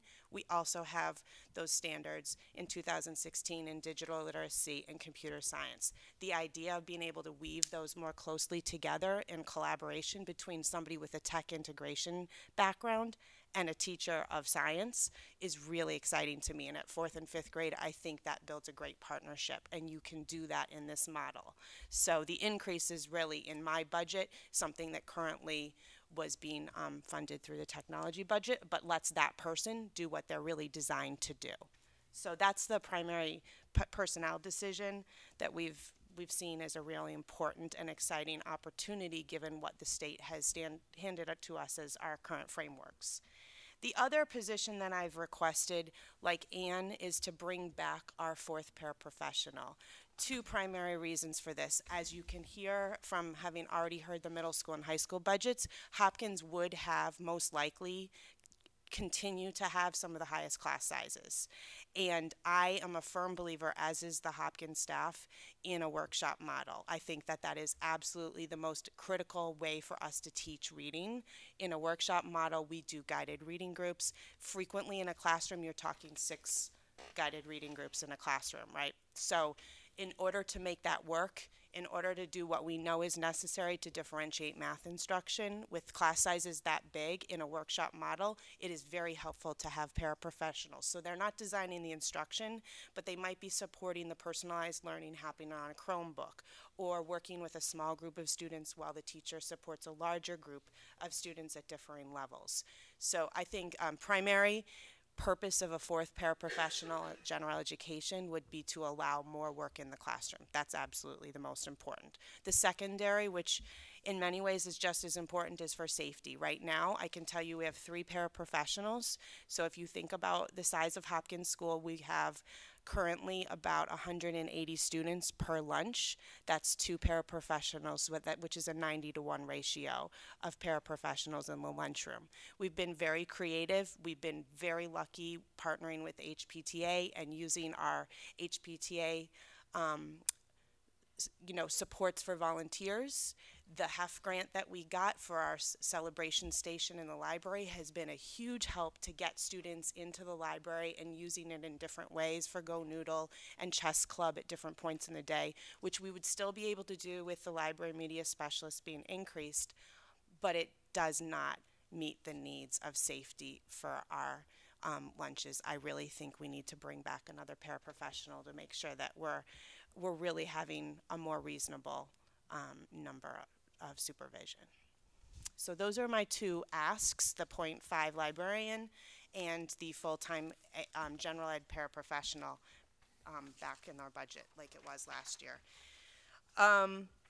As far as expenses, like the other schools, we've really tried to find ways to minimize our costs. It really becomes a level funded. In our budget, we're looking at about $8,000 decrease in general funds. The primary reason for this is the first 2 years of adopting the new science standards as we moved into our science lab, which is one of those internal classrooms we've talked about, funded by the trustees. We have a great science lab that's used. We had to purchase a lot of durables. Those would be materials that stay in the science lab and used by all the classrooms. So the advantage of having a science lab at 4th and 5th grade, where the amount of science, the rigor, the number of inquiry labs we do is so much more, one spot where those labs can live. They live in that space. These first 2 years in science, we really had to fund purchasing the materials that would do those, we call them durables. The consumables, we found the community to be very helpful and receptive to helping us get those things. Those would be the Dixie cups and the pipe cleaners to do all of the labs that you use and need to replenish. So with the community helping us out, we've worked with the STEAM team to help find ways to get those donations. We can minimize our science budget, so a lot of our savings is from that, and also our costs in copying, which we've really tried to find ways to minimize through some of the personal learning options that we've had technology-based to sort of partner with other options. But minimizing the paper costs goes a long way in a school budget. Paper is expensive, as I'm sure Ms. Ruthermick would say. So that's the Hopkins budget in a nutshell. Any questions? This is exciting. The exciting part for me is to see that you are, with whatever you have, you're trying to innovate and try to make things work, that you're trying to get a para, to come and help in differentiation and personalized learning. That's not easy. No. But you're trying to make it work, and hopefully, again, to Ms. Parsons' request, hopefully that'll help. One thing that's on my mind is, as you're doing the projections, simply taking what is there at Elmwood and using that. To me, that doesn't seem like, how will that hold, knowing that we know there's going to be growth even up until end of June, right? The projection is about 100-odd kids at this point, right? And perhaps more going into the next year. Yep. So that was the ask for all of our schools, was that we used our current numbers. So I followed the same process the others did. It just happens that ours is right around 23 right now is where we're sitting. You're absolutely right. It's not a very comfortable place to be, but I do feel like I've for the last 2 years, we've had class sizes of 23 and 24, and I've seen our teachers find ways. We've worked with our reading coach to really make sure we're doing guided reading. A lot of our work these last 2 years has been working on making sure we maintain a workshop model. And part of that is taking students who come in as 8.5, 9-year-olds and really building their capacity, and it's about building independence for the students. So some students very quickly can go to independence, or more often it's paired work. So in math, for example, you have a mini lesson. As soon as you're assessing and realizing some students have gotten it, you're giving them some challenge work. And this challenge work this year with Eureka, the really exciting thing is the level of depth and rigor is so strong that even some of our strongest math students are partnering up. I go into a classroom and they're having conversations about math. I feel like when we had Envision, what you would have seen is we were trying to go to things like Prodigy or a math game, or putting together some sort of additional enrichment activities for them. And Eureka gives us a level of rigor that we're seeing all of our students be challenged in different ways. So you can partner up some students, the teacher can give them a challenge, and then go off and work with students who need guided practice for perhaps for the whole math workshop model. Again, those paraprofessionals to come in to perhaps support some of those higher students is what I'd like to see. Often I want my classroom teachers to be working with the struggling students, in those levels, and the classroom teacher providing guidance, providing the structures of what an enrichment activity would look like, and checking in with those students who don't need as much constant supervision or support. Yeah, Does that make sense? It does, and I guess what I'm getting to is where the classroom sizes are already around 23. Yep. Right. How much room do you have, and what would be the ideal class size? Where is it that you would need another? So if I were to go, as Anne described, if I were to go to a 25th classroom, we would lose the science lab. That would have to be the first space to go, which would pain me a lot given what I've said about those standards changes. The expectation of inquiry labs at 5th grade is pretty significant. We know that's the way they need to learn the material. And doing that in a classroom where 1 minute you're trying to do guided reading lessons and you have 6 reading book sections going, and then you're trying to do math with the math manipulatives, with all that great work, materials you need for that, and then to put into place the science lab where you're doing erosion. It's very challenging, but that would be where we would have to go for a classroom, and it doesn't have any windows. That would be the 25th classroom. So yeah, I just hope my desire is that we are prepared, well prepared, right, for what is ahead of us, Yeah. and what we are presenting is not what we wish would be the situation. Oh, for sure. I think I am anticipating that we would have class sizes of 23 to 25 at Hopkins next year. I firmly believe that's where we'll be sitting. I am comfortable with class sizes of 24. 25 is pushing it, but I also feel that in order to give the curricular experience that Hopkins and Hopkinton families want, losing a science lab, putting students in a classroom without windows, that's the facility that I've been given to work with, and I would rather have bigger class sizes and be more flexible in how those groupings work at this point right now. It's going to be some hard conversations down the pike. Our art room, which is technically one of the external classrooms, has a kiln in there. It was installed several years ago as part of a HEF grant, making that a very challenging place. I mean, you have a kiln and that to switch that to a classroom. So we would be looking at most likely the science lab, and then after that it would be the reading classroom and math tutor room. Right, and I guess it's more a question perhaps for Dr. Kavanaugh, strategically thinking with the growth that we are seeing. And I know we were to receive some funding because of the growth at Legacy. And, these are the kinds of things one would think is where we want to put that money, those additional temporary classes, which were... We don't have the money in our pocket yet. Yeah, and as I look at, so even if we take the number 100 and we say, how is that going to be sort of dispersed? If you were to take 8 students and put them in all of our 13 grade levels, they would sort of just fit in there seamlessly, right? I think the trouble comes when you get 29 kids in the 8th grade, or you get 31 kids in the 6th grade, and right now we genuinely have no way of predicting that. I mean, as we saw last year, we had no way of predicting what grade levels children will end up in. What we saw sort of happening as a pattern is that K, 6, and 8, 9 were places where students seem to be interested in starting their experiences in Hopkinton, and that just might be because they want either the whole experience, the secondary experience, or the high school experience. I mean, at this point, you know that we're probably at about 7.4. We have been given the charge of shaving down to 6.5. I don't think that we can plan for those additional students until they're here, and which actually does put us in sort of a very tentative position, right? But that's kind of where we are right now in terms of student growth and enrollment. Thank you. Thank you.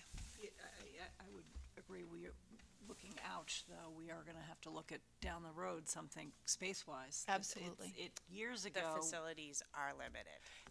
in Hopkins, I know because of the wetlands and some other issues, is a little bit more limited than some of the other buildings. But it is something we have to. A 3rd floor.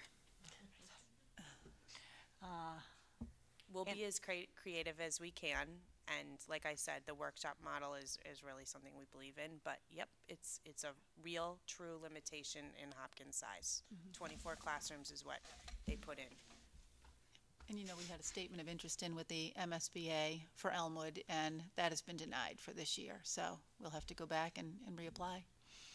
Do you still operate on the team structure too? With We like, do. So your 12's it's a nice multiple. That because was you have- another piece, and as you've heard, both Elmwood and Marathon going to 13 classrooms, what it also affects is your related arts numbers. So by staying at an even 24, it keeps my related arts also. So as soon as you add a 25th, you're also adding on other FTEs in the related arts in order to address the additional sections that you need, because an additional classroom is really 6 additional sections of related arts.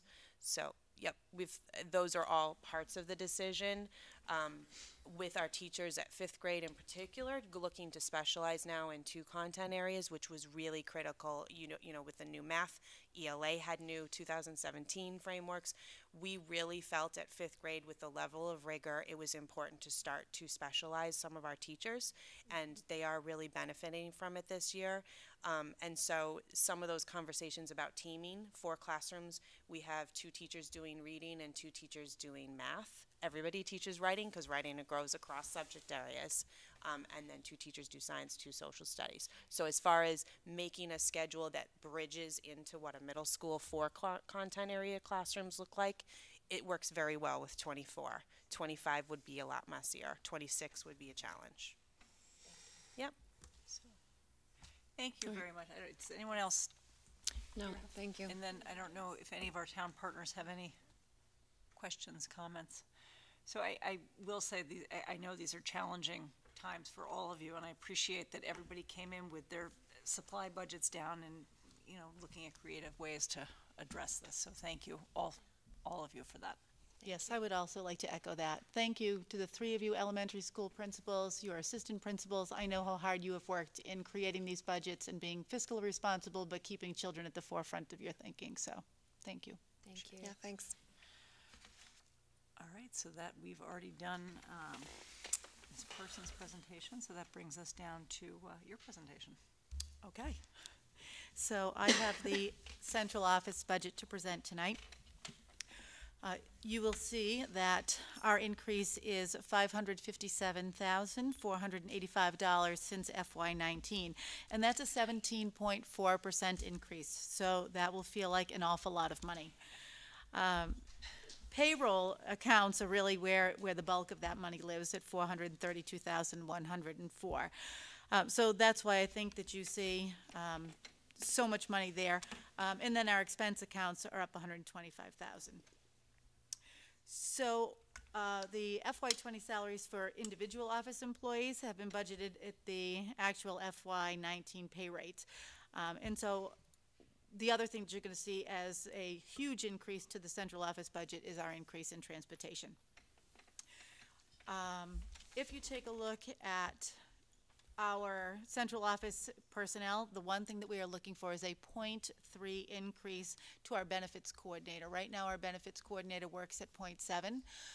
Because we have had so much more staff coming into the district, and so when you have a new hire, it's sort of an inordinate amount of work, as opposed to if you have people who are just here from day to day. We also now offer short-term disability, and the third reason that we are looking for this position is that the district sort of works with the town in their wellness incentives that the HR people bring on both sides.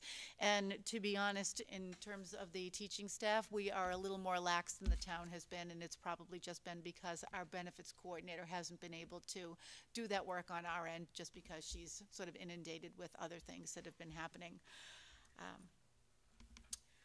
So we also have our salary reserve. We put that money aside because we'll be negotiating contracts. The contracts that we have upcoming are the custodians contracts, so we will enter into negotiations with them. And then we also have non-union staff. So that would encompass people who are like our administrators, principals, assistant principals, central office administrators. Their raises, we sort of revisit them annually. The increase that we have added to that account is $219,000. So the other thing that you'll see as an increase there is the teacher's intent, and what that does is it takes a look at the people who have promised that they're going to make lane changes because they are advancing in their degrees. And Susan can correct me if I have this wrong, but what used to happen is that we would take a look at that sort of from a negative point of view. What is it that we think that we are going to owe those teachers? This year, what we've done is we've just budgeted a positive $200,000. So that's what we put in there. And what we know is that typically about 30% of the estimated lane changes that are budgeted actually do take place. So that's what we've sort of predicated that dollar amount on. All right, now here comes the really tricky one, and that is transportation. So as you know, week after week I'm here and I say, oh my goodness, we have 179 kids that we hadn't accounted for. Since October 1st, I think, we have a net gain of an additional 13 students. So you can see that we are at about 200 kids more than we would have thought that we have. And that is resulting in the increase of a bus. So that means we'll be going from 28 buses, 77-seat buses, to 29 77-seat buses for next year. I know that I have said that we have MAPT coming to do a bus audit, so if any of those things change, we will certainly bring that to you, and it will impact our thinking about the budget. But at this point, we're looking at an additional bus, and that additional bus is a $69,000 expenditure. We have a contractual increase with our bus company, so for this year we are $60,000 more than we were in the previous year. And then, of course, we have the $50,000 credit that we had negotiated with Conley, and we have lost that because we don't have the bus parking lot that we thought we were going to have at this point in time. So all told, our transportation costs are increased by $188,680. I don't know if this is the appropriate time to talk about some of these things, but right now we have 1,229 students in grades 7 to 12 who have purchased bus passes. And one of the things that we are thinking about is looking at the price of a bus pass. At this point, it's less than 50 cents a ride. So 50 cents less than 50 cents in the morning and in the afternoon, less than $1 a day is pretty much what we're saying. And when we looked at those figures in comparison to what other towns are asking for bus passes, that might be one thing that we think about changing in order to sort of offset some of our transportation costs. And the other thing, and I know that this has been highly controversial in the past, but if we could get parents to agree that kids have sort of two buses, an AM bus and a PM bus. Certainly your child could ride the same bus to and from school, but if your child goes to some sort of aftercare at the end of the day, it saves us some money if those students were always on the same bus going home, and then we would be able to sort of calculate that. That's something I'm sort of throwing on the table for us to think about because transportation costs are very high. I think I can hear my email box. Yes, I'm sure that you can. Volume. Yes. What do you think would be the amount that we could? I will leave that to you. Do you think it's the cost of a bus? If we go to 5 days a week? Yes. I don't know that we're there yet because even adding this bus really only accounts for the growth. So there's a lot of factors that we would be doing, and in addition, trying to figure out how to get the number of students to go to daycare. So I don't think we're at a point where we could cut a bus yet. I guess in my mind, if we are suggesting any kind of a fees because of these changes, right? That you continue to, as long as you're on that one bus, there's no fee. But it's only if midweek you want to change is when you're suggesting a certain fee, right?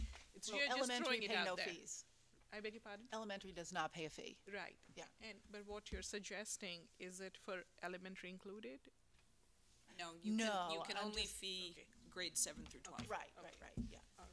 Yeah, I guess what I'm saying is that unless we know what that amount we think to be, putting it out there will cause a lot of anxiety, and it has to be worth it, right? What is that dollar amount savings that we would have?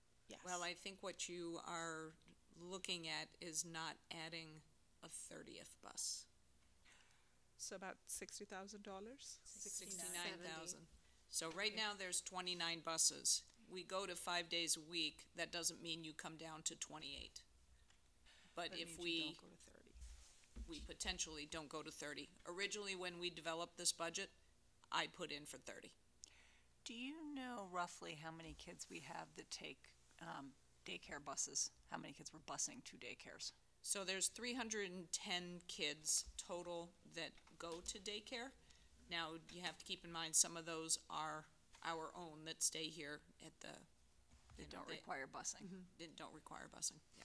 Yes, we've also looked at the fact that Kidsborough has a program at Hopkins, and a lot fewer kids are using that program than our kids at Elmwood. So what would happen if Kidsborough moved to Elmwood and we didn't bus all of those students? Because how many kids are on that Elmwood bus now? It's So in the 60s. we're transporting a full bus, 62 kids from Elmwood to daycare at Hayden Row. So that's an entire bus. So if we can, in the future, take those 62 kids off of their morning bus, if you will, because now they have their afternoon bus and they don't have that second seat. With the growth, it could potentially keep us from going to number 30, bus number 30. Do all of those kids go every day, or do some go like 3 days a week? Or? That's the issue. That's right, the because issue. then It's varied. Those other days, they would be riding the bus a long time, I would think. If they had to be on that same one bus, it dropped off at daycare, and then what, it would take them home after? It would not. So what would happen is either a parent would need to go to the Elmwood school, for example, and pick their child up, or maybe meet the bus at the Kidsborough location, but you would have a bus that would take you to only one place. Okay. Yeah. And I know that has caused great angst amongst parents before, and I don't want parents who are watching this at home to be filling your inboxes. I'm just throwing this out there as another one of those options to keep costs in place. Does the bus audit take that at all into account, or is that unrelated to the bus audit? Is the bus audit starting in January? Yes, it is. It starts in January, and that is one of the things that we can have them look at as well. Yeah, okay.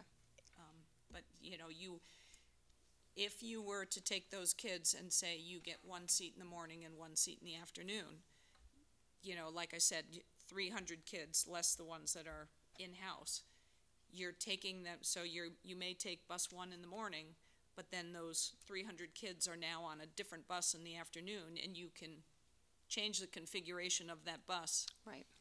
And hopefully then be able to absorb the growth. If we continue with a seat in the, 2 seats, a morning and an afternoon for those 300 kids, and we continue with our growth, we will have bus 30. Right, if not next year, the year after. Exactly. Yeah. Okay. Yeah. So essentially, a driver would have a morning route and an afternoon route, but he may not drive the same route twice. Exactly. Do our bus drop-off and pickup zones accommodate 30, 70 some odd seat buses? Like, could we add a 30th bus to the pickups location? I'll tell you where that gets really tricky. So if you are, say, at the Elmwood School and you have 30 bus lines, we very often don't have enough faculty to cover 30 different bus lines. If you look at the number of teachers we have, if you have 24 teachers, that means that teachers are doing bus duty there every single day, and in the event that a teacher is out or a para is out, we're juggling, But So we can that fit, be we can very fit the tricky. buses. We could. Well, keep in mind that Elmwood Marathon, it would be 15 and 15. Yeah. Because we Right. stagger that. Yeah. And Hopkins comes in on 2 loops. Okay. Because middle school and high school, the runs that go to the furthest ends of the town come in on that second loop.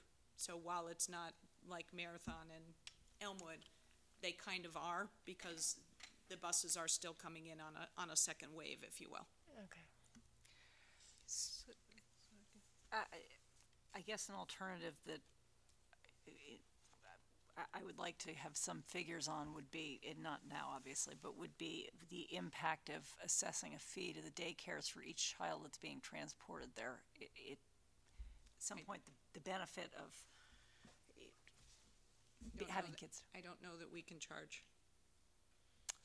But I thought we could charge because we have in the past have the daycares absorb the cost, not the students.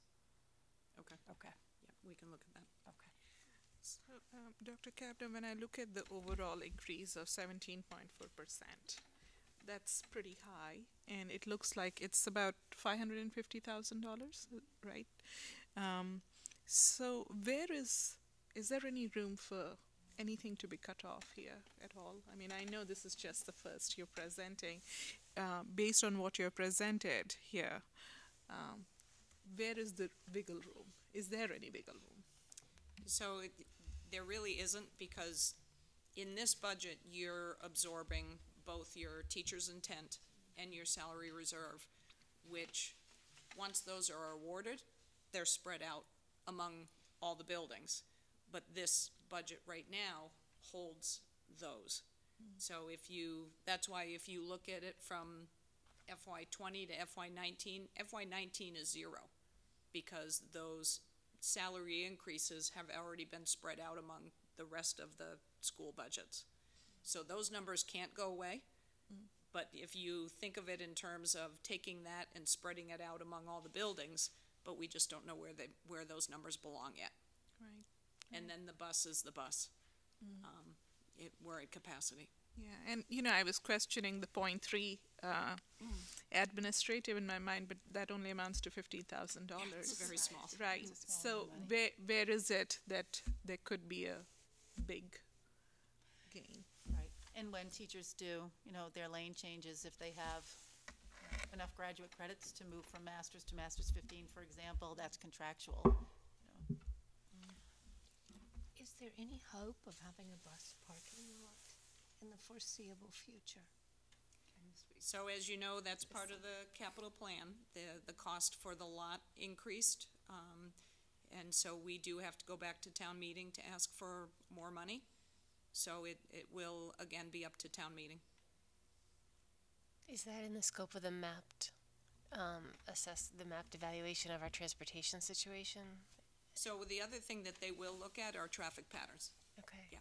So I do believe that they'll look at our current situation and what we plan in terms of having that bus parking lot and separating our traffic. So I do think that that's a piece of their scope. Not alternate. We're not looking at any other alternate locations at this point, or are we still?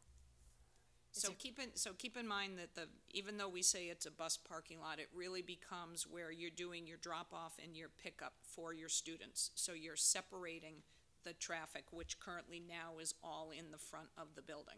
Yeah. So by having that pickup and drop off in the back where the lot is, because you need a place to stage those buses. So we're not looking for another location because you need to separate that dismissal. Do we? And dismissal is certainly We worse do? than drop-off. Dismissal is the trickier of the two. Yeah.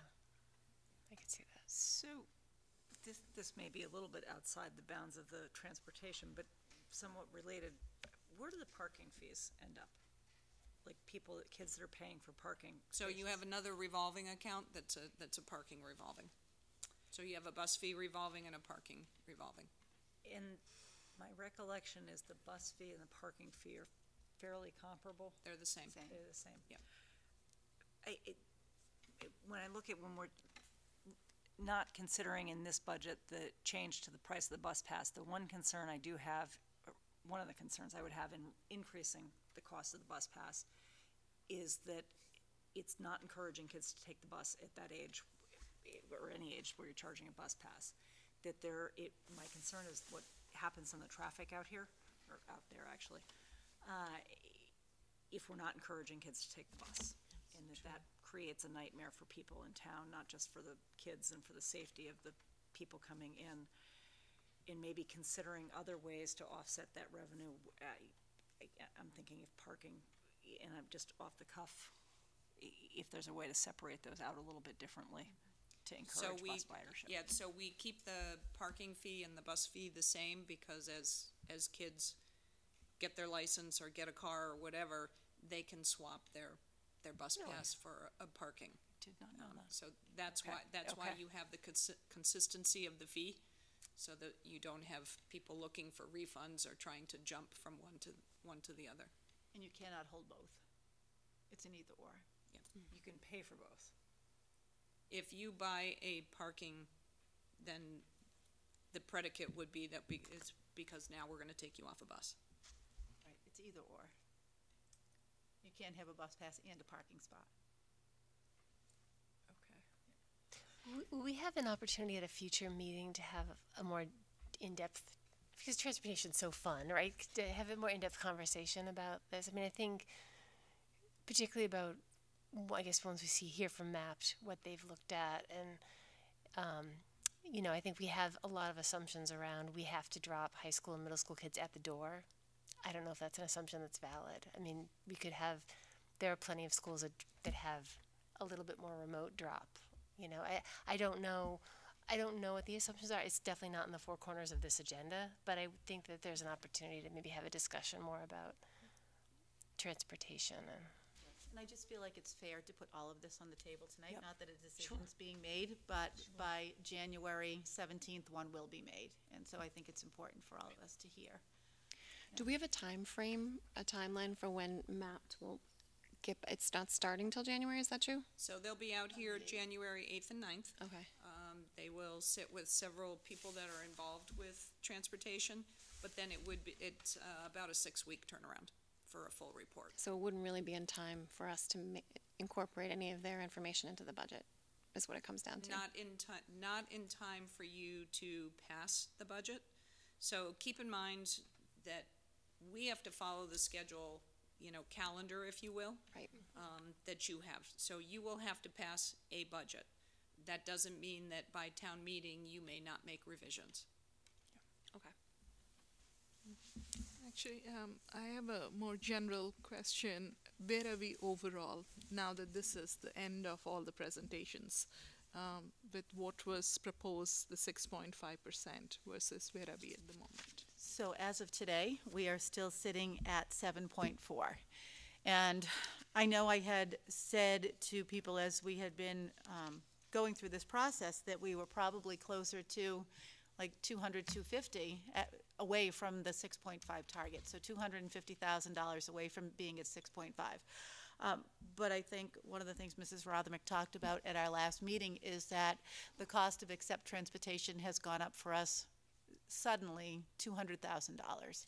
And it has because we are part of a collaborative. So multiple towns are using this transportation, and one of sort of the key players has decided to step out of transportation use. There are lots of fixed costs, like the number of cars that we have, the number of single riders we have, the amount of gasoline that it takes. So while it's a little bit less for accept, what's going to happen is we are going to have to absorb another $200,000 cost. So we are back then to the 7.4%. Which will mean that, you know, in the next couple of weeks, we're going to have to make some hard decisions about what is it that's sort of now in the periphery that we say, okay, these were asks, but they're going to have to be taken off the table. Yeah, I guess, you know, when we had started this conversation, when we met with the Board of Selectmen and the Appropriations Committee as a joint meeting, one of the things that we had talked about is not having a repeat of last year, where the conversations went on for a long time because we were so far off from what was recommended. So how have your conversations been in the joint meetings? And I'm sure you're sharing all of this as to where you are. I guess I'm concerned that we shouldn't have to go through that again. That's where we started, and that's what I would like to see. Yeah, so the last meeting that we had, Mrs. Rothermick and I met with Claire and Mike, and we did have a very good conversation about, you know, enrollment and those pieces. I know that on that day, Mr. Kamalo had sort of an emergency, so we did, Mrs. Rothermick and I went and met with Mr. Kamalo after that, and we have sort of laid out all of this for him. I am going to try my hardest to get us down to 6.5 before we meet on January 3rd. I am hoping that that's where we are. I understand how important it is to the community to have that budget. I will tell you that, you know, in order to get us from where we are today to there is probably about $430,000 is about the dollar amount. So that's what, and realistically, when we think about $430,000, we have to think about personnel, because, you know, that's certainly not going to be taken away in supplies, right? So. And that's not to say we've come up with several iterations of things that could happen. You know, and Dr. Cavanaugh would go to the building and go through some what ifs, and then it doesn't necessarily work. and then we come back. So we have had multiple conversations of trying different scenarios already within the administration. I guess the other question on my mind is, in your conversations with Mr. Kumalo and with our town partners, is the 6.5 still supportable? Do they have any projections on the new revenue? We did talk about that because along with all of the new construction, obviously comes, residential tax revenue. And so I had said to Mr. Kumalo, I'm not naive enough to think that a single-family home with 2 children in it is going to produce $30,000 in tax revenues, which would probably be the per pupil expenditure for 2 children.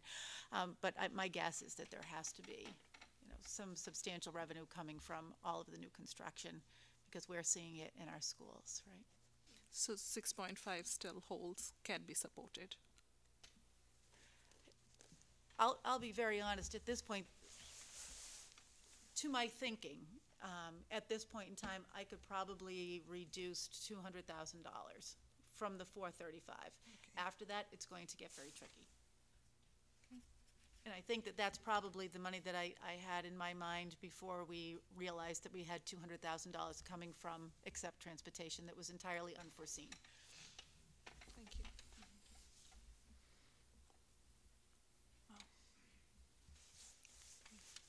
You want to come up so we can get you in the microphone?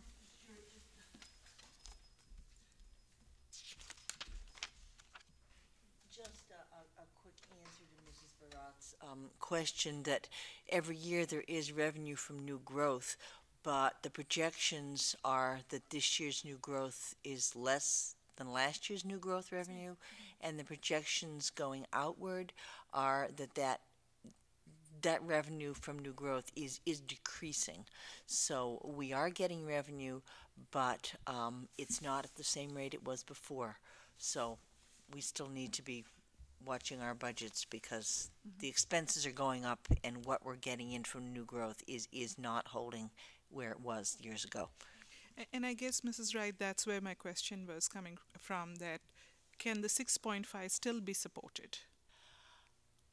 My understanding where we have come up with that 6.5 is you do look at the whole picture, and you look at what you anticipate getting from new growth, and you look at your whole budget and what I can't tell you off the top of my head what there is in levy capacity at all, but you're trying to limit how much we're going to need to ask from the taxpayers after we've looked at the whole picture. And I will tell you that those new growth projections are pretty on target with what we've had, so there's no surprises there. So I would assume we're still working with the same numbers. That's great. Thank you. Thank you very much. Thank you.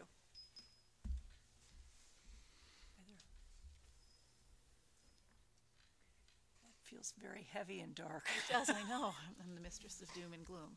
I'm going to end with an ice rink tonight, though. That's going to be my happy story. So to finish out the central office budget summary, we have taken $50,000 off the table because last year you might remember that we had $50,000 that we were using for a literacy initiative to get people trained in Orton Gillingham, Lindenwood Bell, Wilson foundations, and we have successfully done that. So that can come out of the budget for this year. $10,000 is also coming out because we have completed the middle school radio replacement. Tuition reimbursement is increased by $10,000 only to reflect the actuals from the last couple of years. So the amount that we are paying to teachers after they take graduate courses. And our supplies and materials are simply level funded. Slightly decreased in some places. I feel like we should give little stars to everybody that decreased their supplies. It's something. Questions? I'm good. I have some, but I don't think they're relative to this. To the central office To the big, budget. right. Yeah. Well, you just keep coming back to transportation, but we'll bring it up at another time. I don't think it's quite on par with. Agreed. Yeah, Yes. okay. Yep. Okay, well, thank you. I know that that's a lot to try to crunch all those numbers to get there, but we will continue to Yes, work we away at will. it. So that brings brings us into budget report. More happy news, I hope. So this is happier news. So yes, as you can see from the cover page, we are, oh, I see I didn't change my total. So we are actually at a grand total positive variance, even though that says negative. I apologize for that. So we have a positive variance of 71,000. And if you will recall, in November, we had a negative variance of 112,000. So we have made a swing in a positive direction. Some very big moves that I mentioned earlier from Dr. Zaleski in terms of some tuition changes has been dramatic for us in terms of that. But you can see where we are in terms of our positions, the positions added on page 2. Again, this is another big piece that we are absorbing into the FY20 budget. So while we're figuring out ways to pay for this in 19, when you go budget to budget, this is also a big piece that we are absorbing into the FY20 budget. These are real costs that we had to put staff members in front of children that arrived this year, not even looking at next year. But again, like I said, I apologize for that having negative variance, but we're actually at a positive variance at this time of 71,000. Any questions on? I thought it was good when I thought that our negative variance had actually decreased, but I like that it's made a full swing to the positive. So that's It's good. a Yeah, complete you know, swing, I was yes. like, hey, we're doing all right. Yeah. That feels even better. Yes. Mrs. Rothmick, how do you utilize this report to, see something is way under or way over in terms of where we are with what we had projected, to kind of say, let's say we are way under on a particular item at this point. So I'm looking at 29%,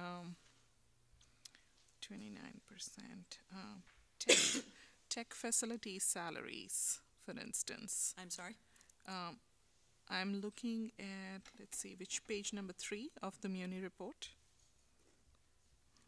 And there is a line item for the tech facil sal, which is at 29% usage at this point.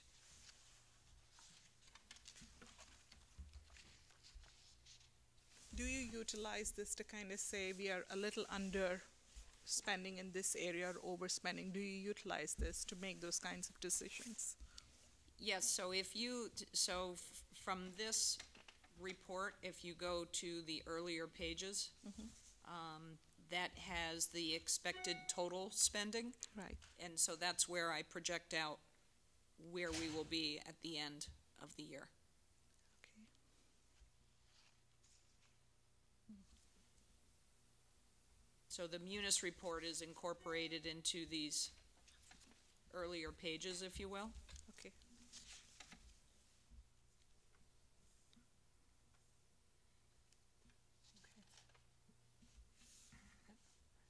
People ready to move on from that? We can move in then to superintendent's report.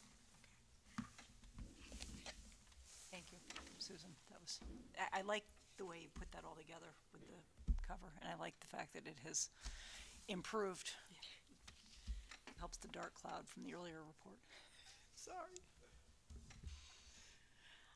Okay, so the first thing that I will talk about is just progress toward my goals. On Tuesday night here in the library, we concluded the listening tour. We had some parents come and share their thoughts. The finding report from the listening tour and all of the quantitative data that I have put together should be ready for January 2nd. And so that information, I am hoping, will be prepared for you so that you have it, and then it will go out to the public. And focus groups should start to be assembled in January, and I have reached out to a facilitator from the Department of Elementary and Secondary Education. So I think that she will be with us as well for that process, which is good, I think, to have sort of a very objective kind of third party. In terms of my NISIP goal, my mentor, Joe Buckley, will be coming to our admin council meeting in January, and our facilitator may be there as well. So it'll be very interesting to have 2 additional people join us.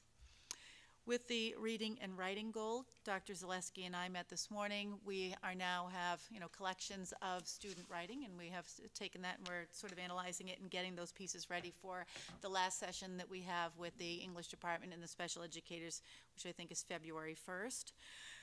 So it's very interesting to sort of see some of the components in kids writing, and it helps us really to take a look at the things that we want to work on with individual writers and how we assess our individual writers. And then finally, the last part I was going to talk about is the budget. We did have our capital budget meeting this morning. We thought things went sort of swimmingly. All of the things that we had in our capital budget were approved. So that was very good. As I said, we've gone from 9.9 to 7.4, and we're whittling away. And I do hope to have some significant cuts for you by the time we get to January 3rd. And we will be looking primarily at staffing and learning needs. I think last time we had a meeting, I had promised that I would bring some enrollment data. And so just so you have a sense of the comings and goings of our kids, at the preschool we have had 5 new enrollments with 1 withdrawal. So we are up 4 kids in preschool. In kindergarten, and these are since October 1st, we have 6 new enrollments with 1 withdrawal. In first grade, we've had 4 new enrollments with 3 withdrawals. At Elmwood in grade 2, and I'm not sure why grade 2 is a hot grade these days, but 7 have come in and only 2 have gone out. Third grade, they are down 1 student. Grade 4 and grade 5. Grade 6, they are all nets. Grade 7 has lost 1 student. Grade 8 has found 1 student. And in 9th grade, we have 2 new students. 10th grade, we have lost 2 students. And 11th and 12th are sort of at the same place.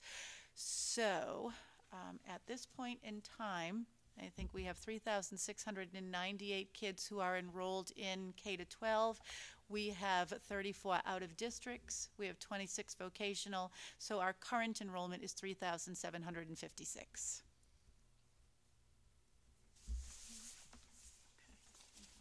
Thank you. And that's all I have. So Dr. Kavanagh, just a couple of things actually. One, I thought you did a fabulous job along with all the students and faculty from high school for the diversity forum that you had. The diversity forum. What was I thinking? It's so far in my history. Yes. Thank you. Thank you. I appreciate it was fantastic. I think it was very brave of all the students to come up and speak and share their stories. Hopefully that work will continue. Yes. And I know we said we're going to bring that topic back in the future. That's one. The other thing that I wanted to say is, again, back to last year, it was my first year going through the budget process. Just the terminology, many times when we use the word cut, it kind of sends a wrong message and everybody starts panicking. If we can use the word adjustment, as we are adjusting the budget, right? That's what we are doing. It's not a cut, right? We are at, from whatever is the base, we are talking about 7.4 and getting to 6.5, which is still an increase. So, and a good increase. So we're talking about adjustment. If you don't mind using the terminology. I understand about that language, and one of the things that I think that we have been really cognizant of is being able to move personnel, because it's one of our foremost goals to ensure that the people who are currently in our system remain employed in our system. Right. So there are ways, I think, to be able to move personnel even within these adjustments to sort of shave dollars off but keep people in place because we value them so highly. Right. Absolutely. Just those comments. So thank you. Thank you. And I did not mention that the ice rink has gone in today. It's all ready. It's going to rain about 2 inches. So it will be that full. will require less filling. So how about that? There's some money saved with water. That's exactly right. Well, and it's been so cold. About $100. Right. But solid $100 saved right there. And we will have skating, which is exciting, isn't it? It's very I cool. know. I know Mrs. Wright loves that.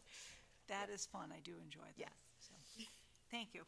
So that brings us into the school committee chair report. And I have approved for payment the accounts payable warrants 19-055, 19-056, 19-057, 19-058, 19-059, 19-060, and 19-061. All warrants have been included in your packet. I have also approved for payment the payroll warrants S1912 and S1912A. The payroll warrants have also been included in your packet. And then the school committee office hours, Amanda and I did hold office hours. We did not have any attendance this time, but I think it's a busy time of year, so not totally surprised that everybody's not tuned into our every move. But I would like to go ahead and try to find a time, and we can discuss offline, to do it again before we pass the budget, so that people who either are unable or don't want to get up and speak at our public hearing have another opportunity to speak to us. So we can figure that out outside of this meeting. And that is all I have. I did have a couple of communications, one of which I will mention is I heard from the Dover-Sherborne reached out to me, their school committee, to talk about later school start times and looking for our input on that. And what I did say is that is not something we are taking up at this time, but that after our audit, we may at some point in the future take that up as a conversation again. So that's my report. Do people have liaison reports? I have a couple. Okay. Actually, before we go there, did everyone receive this letter from some organization talking about yes, the funding for the MSBA? Yes, and to Brookline. So did you want to talk about that, or what are we happy to act on it? So the difficulty is I did not have a return address included in mine, and I was not able to ascertain who the individual or individuals were behind that letter. So that I ordinarily respond to everything that does come to me, but unless anybody got a return address. Was it an email or a hard copy letter? It was a hard copy. I think these things still go to my old address. I probably haven't gotten it. Yeah. I know where that is. Okay. Did you get it? So I wasn't even sure what district I didn't get came it. from. I didn't get it. It may have just gone to the chair and vice chair. Okay, I see. So But if you don't have a return address, can I recommend you do nothing with it? That's crazy. Yeah. It was a group of individuals who are unhappy with the way that the state is funding, in particular, a project in Brookline. And I think it went out to every district who has had a project in the pipeline with the MSBA and had it turned down, which our project for Elmwood, our statement of interest, was not taken up this year. So we will resubmit, but we were not chosen this year. Okay. Thank you. So I have two reports. One is related to tech. We had the annual report submitted and presented, and they actually had excess money, and which is always nice. And they want to put that back in primarily in two things. One is the Highlander Fellowship Program, which they ran very successfully last year. So one hope was, I was talking to Dr. Kavanaugh a little bit. We haven't been able to utilize that fellowship program, which is more a professional development program, and they are putting in $95,000 towards it. Of course, the distance is a bit of a challenge, and the time commitment is a challenge, but Dr. Kavanaugh is looking to see if there would be any interested members. Yes, Mr. Keller actually sent us several names of people who might be interested in that. And it is an enormous time devotion on the part of a teacher, I think, because they have summertime work, there are days outside of your classroom. But from what we have heard from the tech people, if you engage in this, it's amazing professional development. So it's certainly something that we're looking at. What is the subject matter? What kind of professional development is it? It looks like it's about leadership in education, so it's not a subject specific, but more around innovation and leadership. That's what I gathered from it. Yes, and I think some personalized learning. There are lots of pieces, but they will say that even sort of veteran teachers have grown markedly in terms of their leadership skills, because what they'll do is a Hopkinton teacher will go through the program but won't present to their fellow teachers. Instead, they go and present the information to a teacher in another district, and then another district would come and present to our folks. If you're interested, Amanda, I can find the information around it and share it. about that particular program. Like I said, $95,000 is what they're putting back into it, so we might as well benefit from it, right? That was one. The other part is a legislative breakfast, which is planned for February 8th in Natick. So hopefully all of you can participate. It's a Friday morning. I don't know if I have the invite yet, but as soon as I have it, I'll pass it on to all of you. And it's actually very nice, and they talk about tech a little bit, but also invite legislators locally. And one of the things that folks on the board of tech talked about is kind of talking about the funding challenges and how, we are not being funded for our special needs. I forget the terminology, Dr. Kavanagh, if you don't mind helping me. We were talking about kind of figuring out on our end what is it that we were expecting from the state and where is it that we are falling short that our town government then has to fund. So raise the awareness to the legislators and say, we need you to do something, utilize that forum to speak up. Yes, so there are lots of superintendents and legislators around the state looking at the foundation budget. Thank you. So that was another thing that came out of it. So hopefully we'll be able to speak to what is that number that we were looking to receive for our district and which we didn't, which we now, our town has to support, right, to bring that back to the legislative meeting. So that's on tech. The other one I have is on the website, the school committee menu. We had a very good meeting with Linda Henderson and with Georgette, and Linda took down all the updates on how we clean up everything, how to roll it up, etc. So she felt that it will dovetail very well into the overall school committee, the website work that is being done. One request I had made, and now I'm going to throw a deadline to all my colleagues, is to send a brief bio and also a write-up on each subcommittee that you're part of.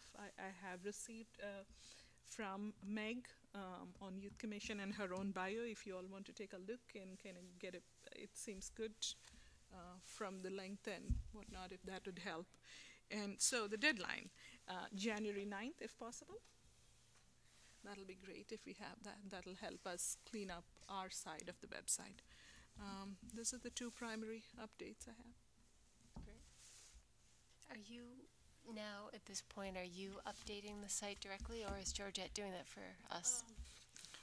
What we realized is that the changes that we are looking at in terms of rolling it up, neither Georgette is not able to do it. We didn't feel like we should have two people owning that, and it was not very intuitive, so Linda is going to do it. Okay, good. And hopefully she will train Georgette. Good. That's where we are. That's good. So I did have one thing is, did you all receive the invitation from Senate President Karen Spilka about the social and emotional learning? That I just want to throw a plug out there because I have done it in the past, and the school committee members who go and help out ahead of time, the event is open to anybody to go to, and it's actually typically a very good event, but the school committee members have an opportunity to sit with the senator ahead of time and have a dinner with her before the event if you go to help out. It's helping register people. It's not a heavy manual job. It was good. It was actually, we went last year. It was really good, yeah. It might have been the year before I went. Now it's all blurring for me. Is anyone going? I was thinking of going to the event for sure. I will sadly be away. Oh. Hopefully someplace warm. I will be going. Okay, that's great. Maybe we can talk about let's that. do that. So, Yes, Jen and I will be going as well. oh, fabulous. There were students there last year, I think, too, from our district. Maybe they weren't from our district. I can't remember. But there were quite a few students that came as well, so it's pretty open to anybody. It is. Yes. It is. Yes, and I thought pretty much all the administrative team was there too. I recall seeing Mr. Bishop, Mrs. Carver, Mrs. DeBow. It was our students because they were with him. That's right. That was good. That's always fun to see. So, that's great. If there are no others, we are going to move into, we've already done the paraprofessional needs, so that brings us down to capital projects. Did I miss anything in there? No, I think we got everything, so that's really where we are. And this is a surprise that it has my name on this? Oh, does it have yours? I think it should have mine. Okay, good. Okay, sorry. They're so different. I'm kind of surprised I'm presenting right now. All right. Oh, I was surprised you were too, so that's good. For a few minutes ahead of Sure. time. So we did present our capital budget this morning, but when we were there this morning, we did mention that we may have one additional capital project, and this is something for you to discuss, of course. But you know that the White House out front is in very poor condition. And we have had conversations in different places throughout the community, small meetings here and there when we were talking about center school reuse, about raising that building. And there was a very distinct cry that the community sort of values that building and would like to keep it in place. And so if that's the case, our feeling is that we should probably invest some money in it and upgrade it. So there are actually advantages to it. The first advantage is that the 18 to 22 program that we have currently in this building could move into that space, and it would be their space. And I really feel like if you are a student in the 18 to 22 program and you've done your 4 years at Hopkinton High School, it would be nice for you to move into something that actually feels sort of PG, that sort of postgraduate kind of setting. So that's one reason why I think it would be a really good spot for them, because they could sort of do their thing there. The other thing is, in this building, they currently use 2 classrooms. And there are periods of the day here where every classroom is actually filled. And I remember last summer we had a conversation with Mr. Bishop. He was hoping to be able to give juniors junior privilege as well. And we thought, is that really a safe and sound decision to be made? And he at that point said, well, if we do that, it will actually free up space. And that is never a reason to put people with brand new licenses on the road. So that will free up 2 classrooms here. If we think about the sort of cost analysis of that, if it costs us $300,000 to do the renovations that are necessary at the White House, I know that sounds like an awful lot of money, but every modular classroom that you attach to a building is also about $300,000. So 2 classrooms, if you free them up, you don't need 2 modulars eventually. So you're spending $300,000 to eventually save $600,000.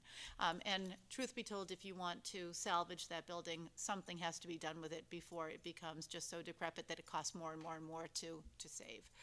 So that's just a recommendation to the committee that that's something that we should talk about and see if that is a capital project that we want to bring forth for this year.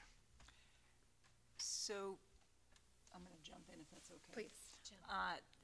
There are a couple of things that are very compelling to me about this project, one of which you did already, actually a couple of which you already mentioned, but the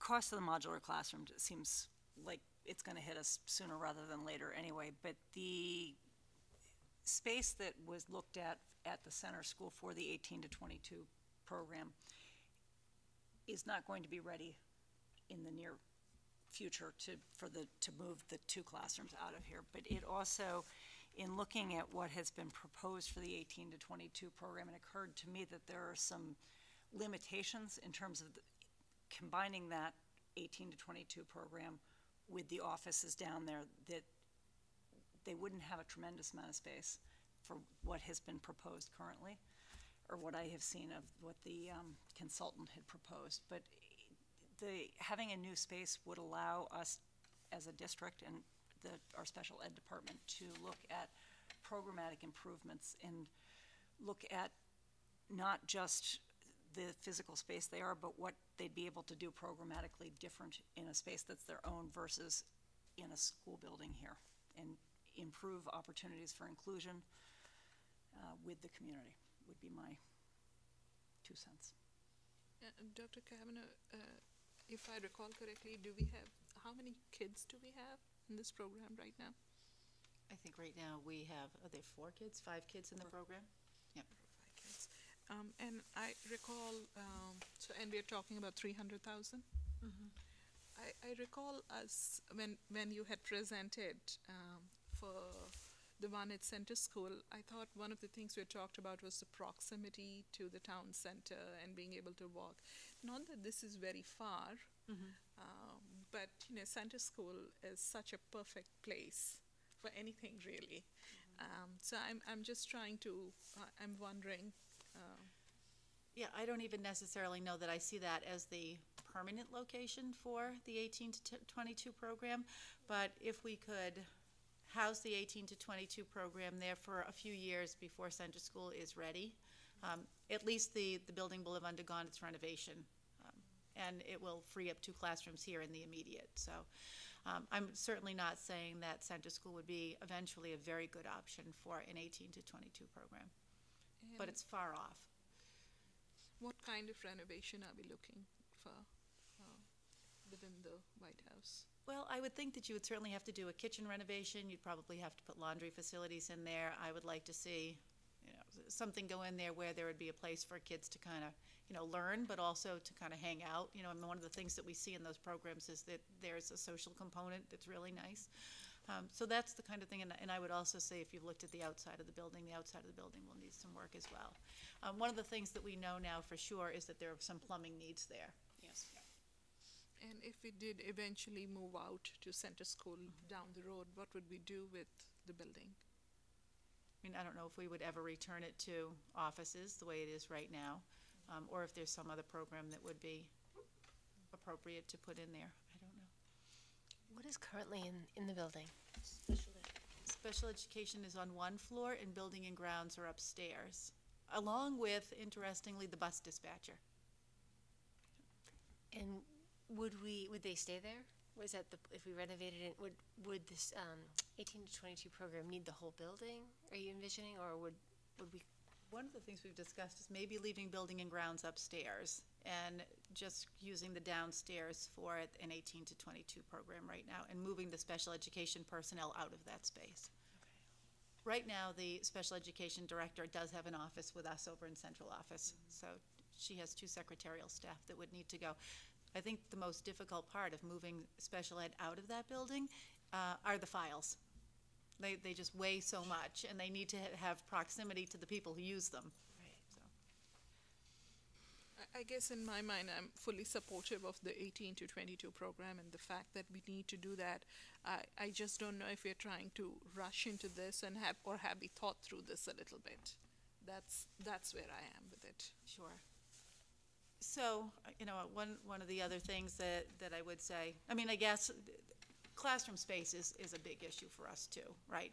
And I think if you are in the 18 to 22 program here and you're still in a high school classroom, you probably don't feel like you're really in a different program. You're still in the same building.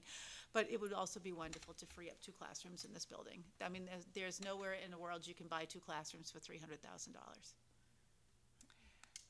And Mina, I don't know if you've been in the White House before, have you? It's a rather dreary atmosphere, and you can feel the Arctic wind creeping in. And the fact that you have put SPED in there, it's time to clean it up and make it look a little better. Yeah, so envision if a really well-run, attractive program could be put there, that it would allow us to increase the size of take some of students who might otherwise go out of district and keep them in district, which would be a savings cost-wise, but it also would allow them to stay in their community, which is important to many kids. And it's nice for them to have their own space out of the high school. There's no doubt about that. I just am wondering, and I agree. I've seen the rooms where I went to meet Dr. Zaleski there once, and yes, you would want an upgrade if possible. But like I said, whatever it is that we are proposing that we use it for, we just think through perhaps, and if, how many years are we talking about for Center School and whatnot. That's where. Given the amount of money involved in Center School, it could be several million dollars versus $300,000. I think the 300 will happen faster. What would be the timeline if this went through? If we passed this through and it then made its way through town meeting, would construction then be able to begin over the summer? I'm not sure that we would be able to, because you really would have to come up with some architectural plans as to what we're doing. Yes, okay. Yes? Can I just ask, if you had some is a real number based on real estimates, or is it just a guess? Where's that 300 come from? Well, the $300,000 really came from our Director of Building and Grounds. Okay. And his estimate of that is based on, you know, typically how much it would cost to renovate per square foot. But does that include a structural analysis? Because I understood that there were some real structural issues with that building. I don't know if there are structural issues, but I do know that there are plumbing issues. So some of the pipes that take water out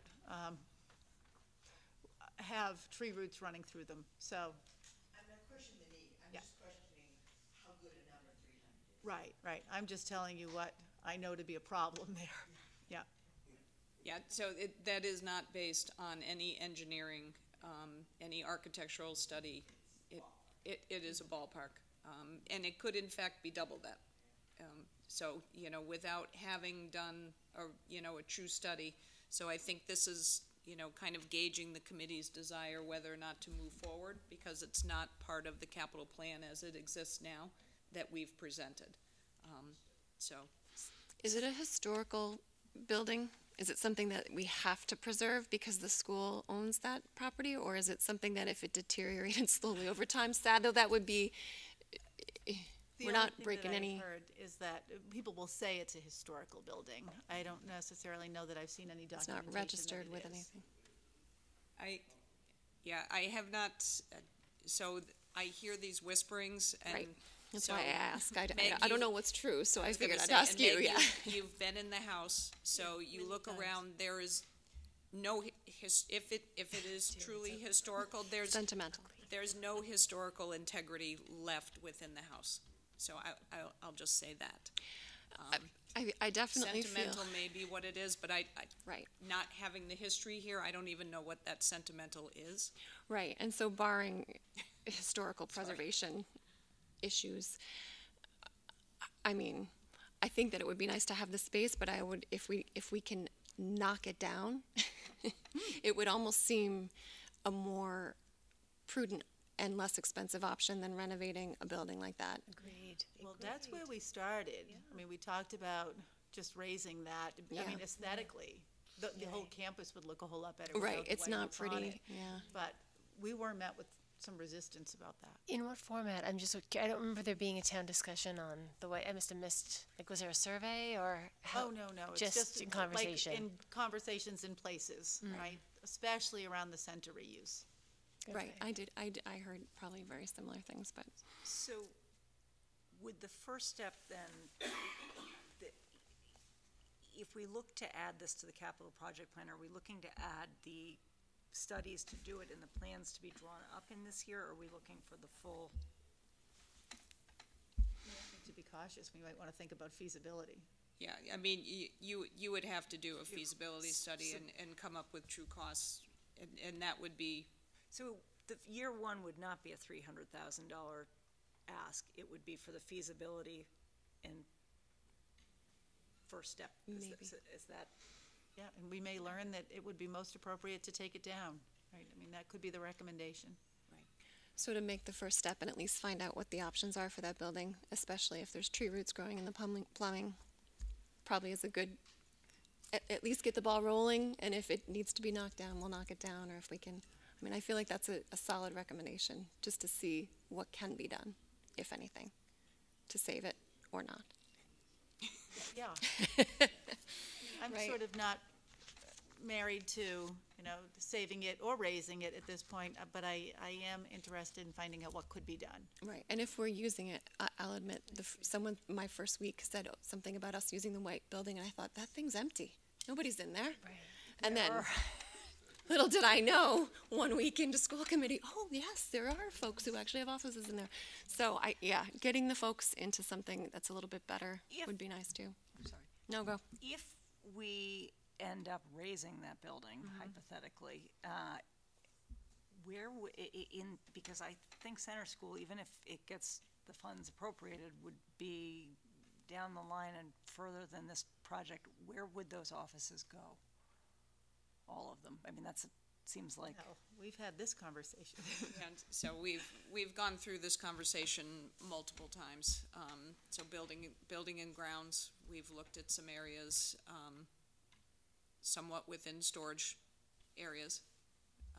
And then special ed is looking at, bringing them into central office. Yeah. But again, as Dr. Kavanaugh stated, the big difficulty with special ed are not only your current working files, but then the files of students that are no longer in the system, but you still need to keep active because of requests or, everything else. So you have a significant number of files that the staff needs to have at their ready. So finding areas for that is. Can we digitize those files?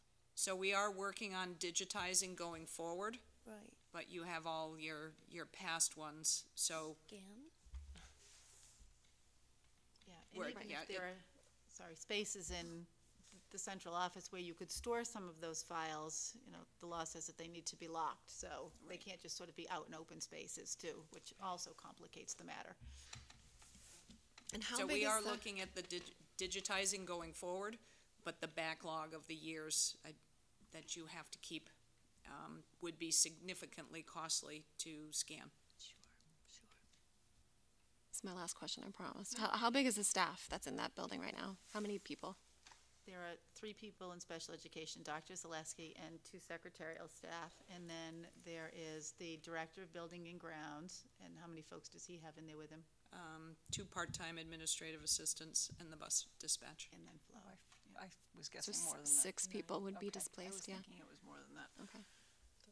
So we've thought of scenarios of where to put them.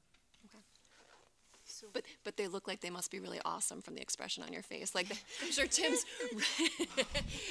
It doesn't look like as Right. you've heard from each of the principals. We're looking to get very creative with Yeah. space. I mean, It's tricky. it is what it is, Mhm. and everybody is very willing to do their part. So. Right. Okay.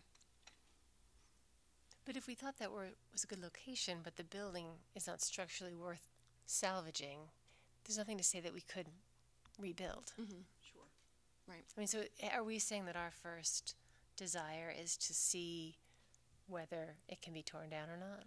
Or to just see what whether the it must be options are? preserved? Or I would say, to me, in obviously only one voice, but would be to look at what the feasibility of doing something with the existing building is versus something else, that a feasibility would presumably be able to look at more than one It would be to look at all options. Yep. was there any? And come up with a magnitude, a cost magnitude of what each option would be.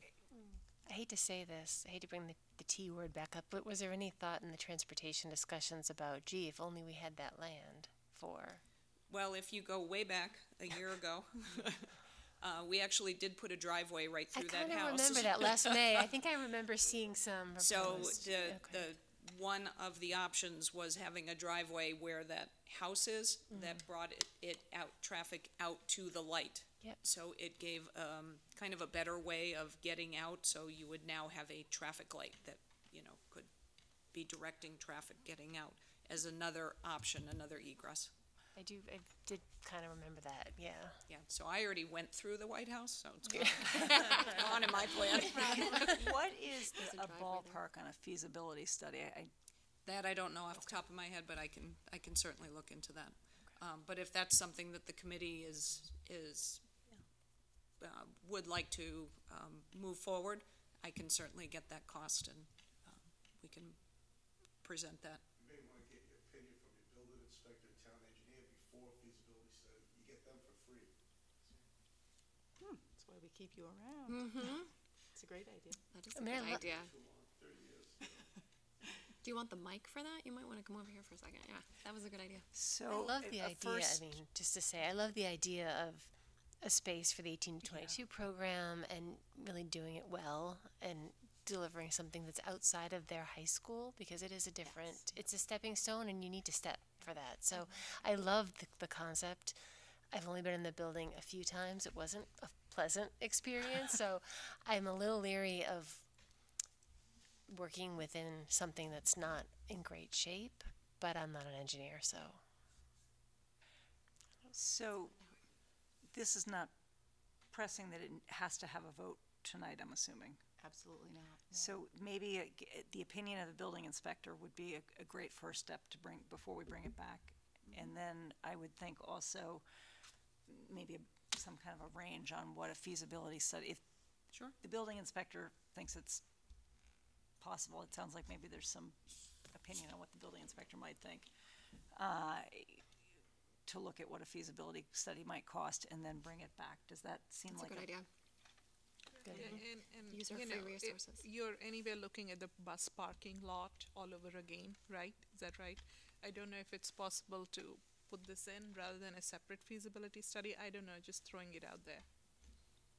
I'm sorry, I didn't follow that. So we were talking about, utilizing that space, raising it out, and so many other things that we are talking about. And I know there was a suggestion from Mike to reach out to some town officials who can help.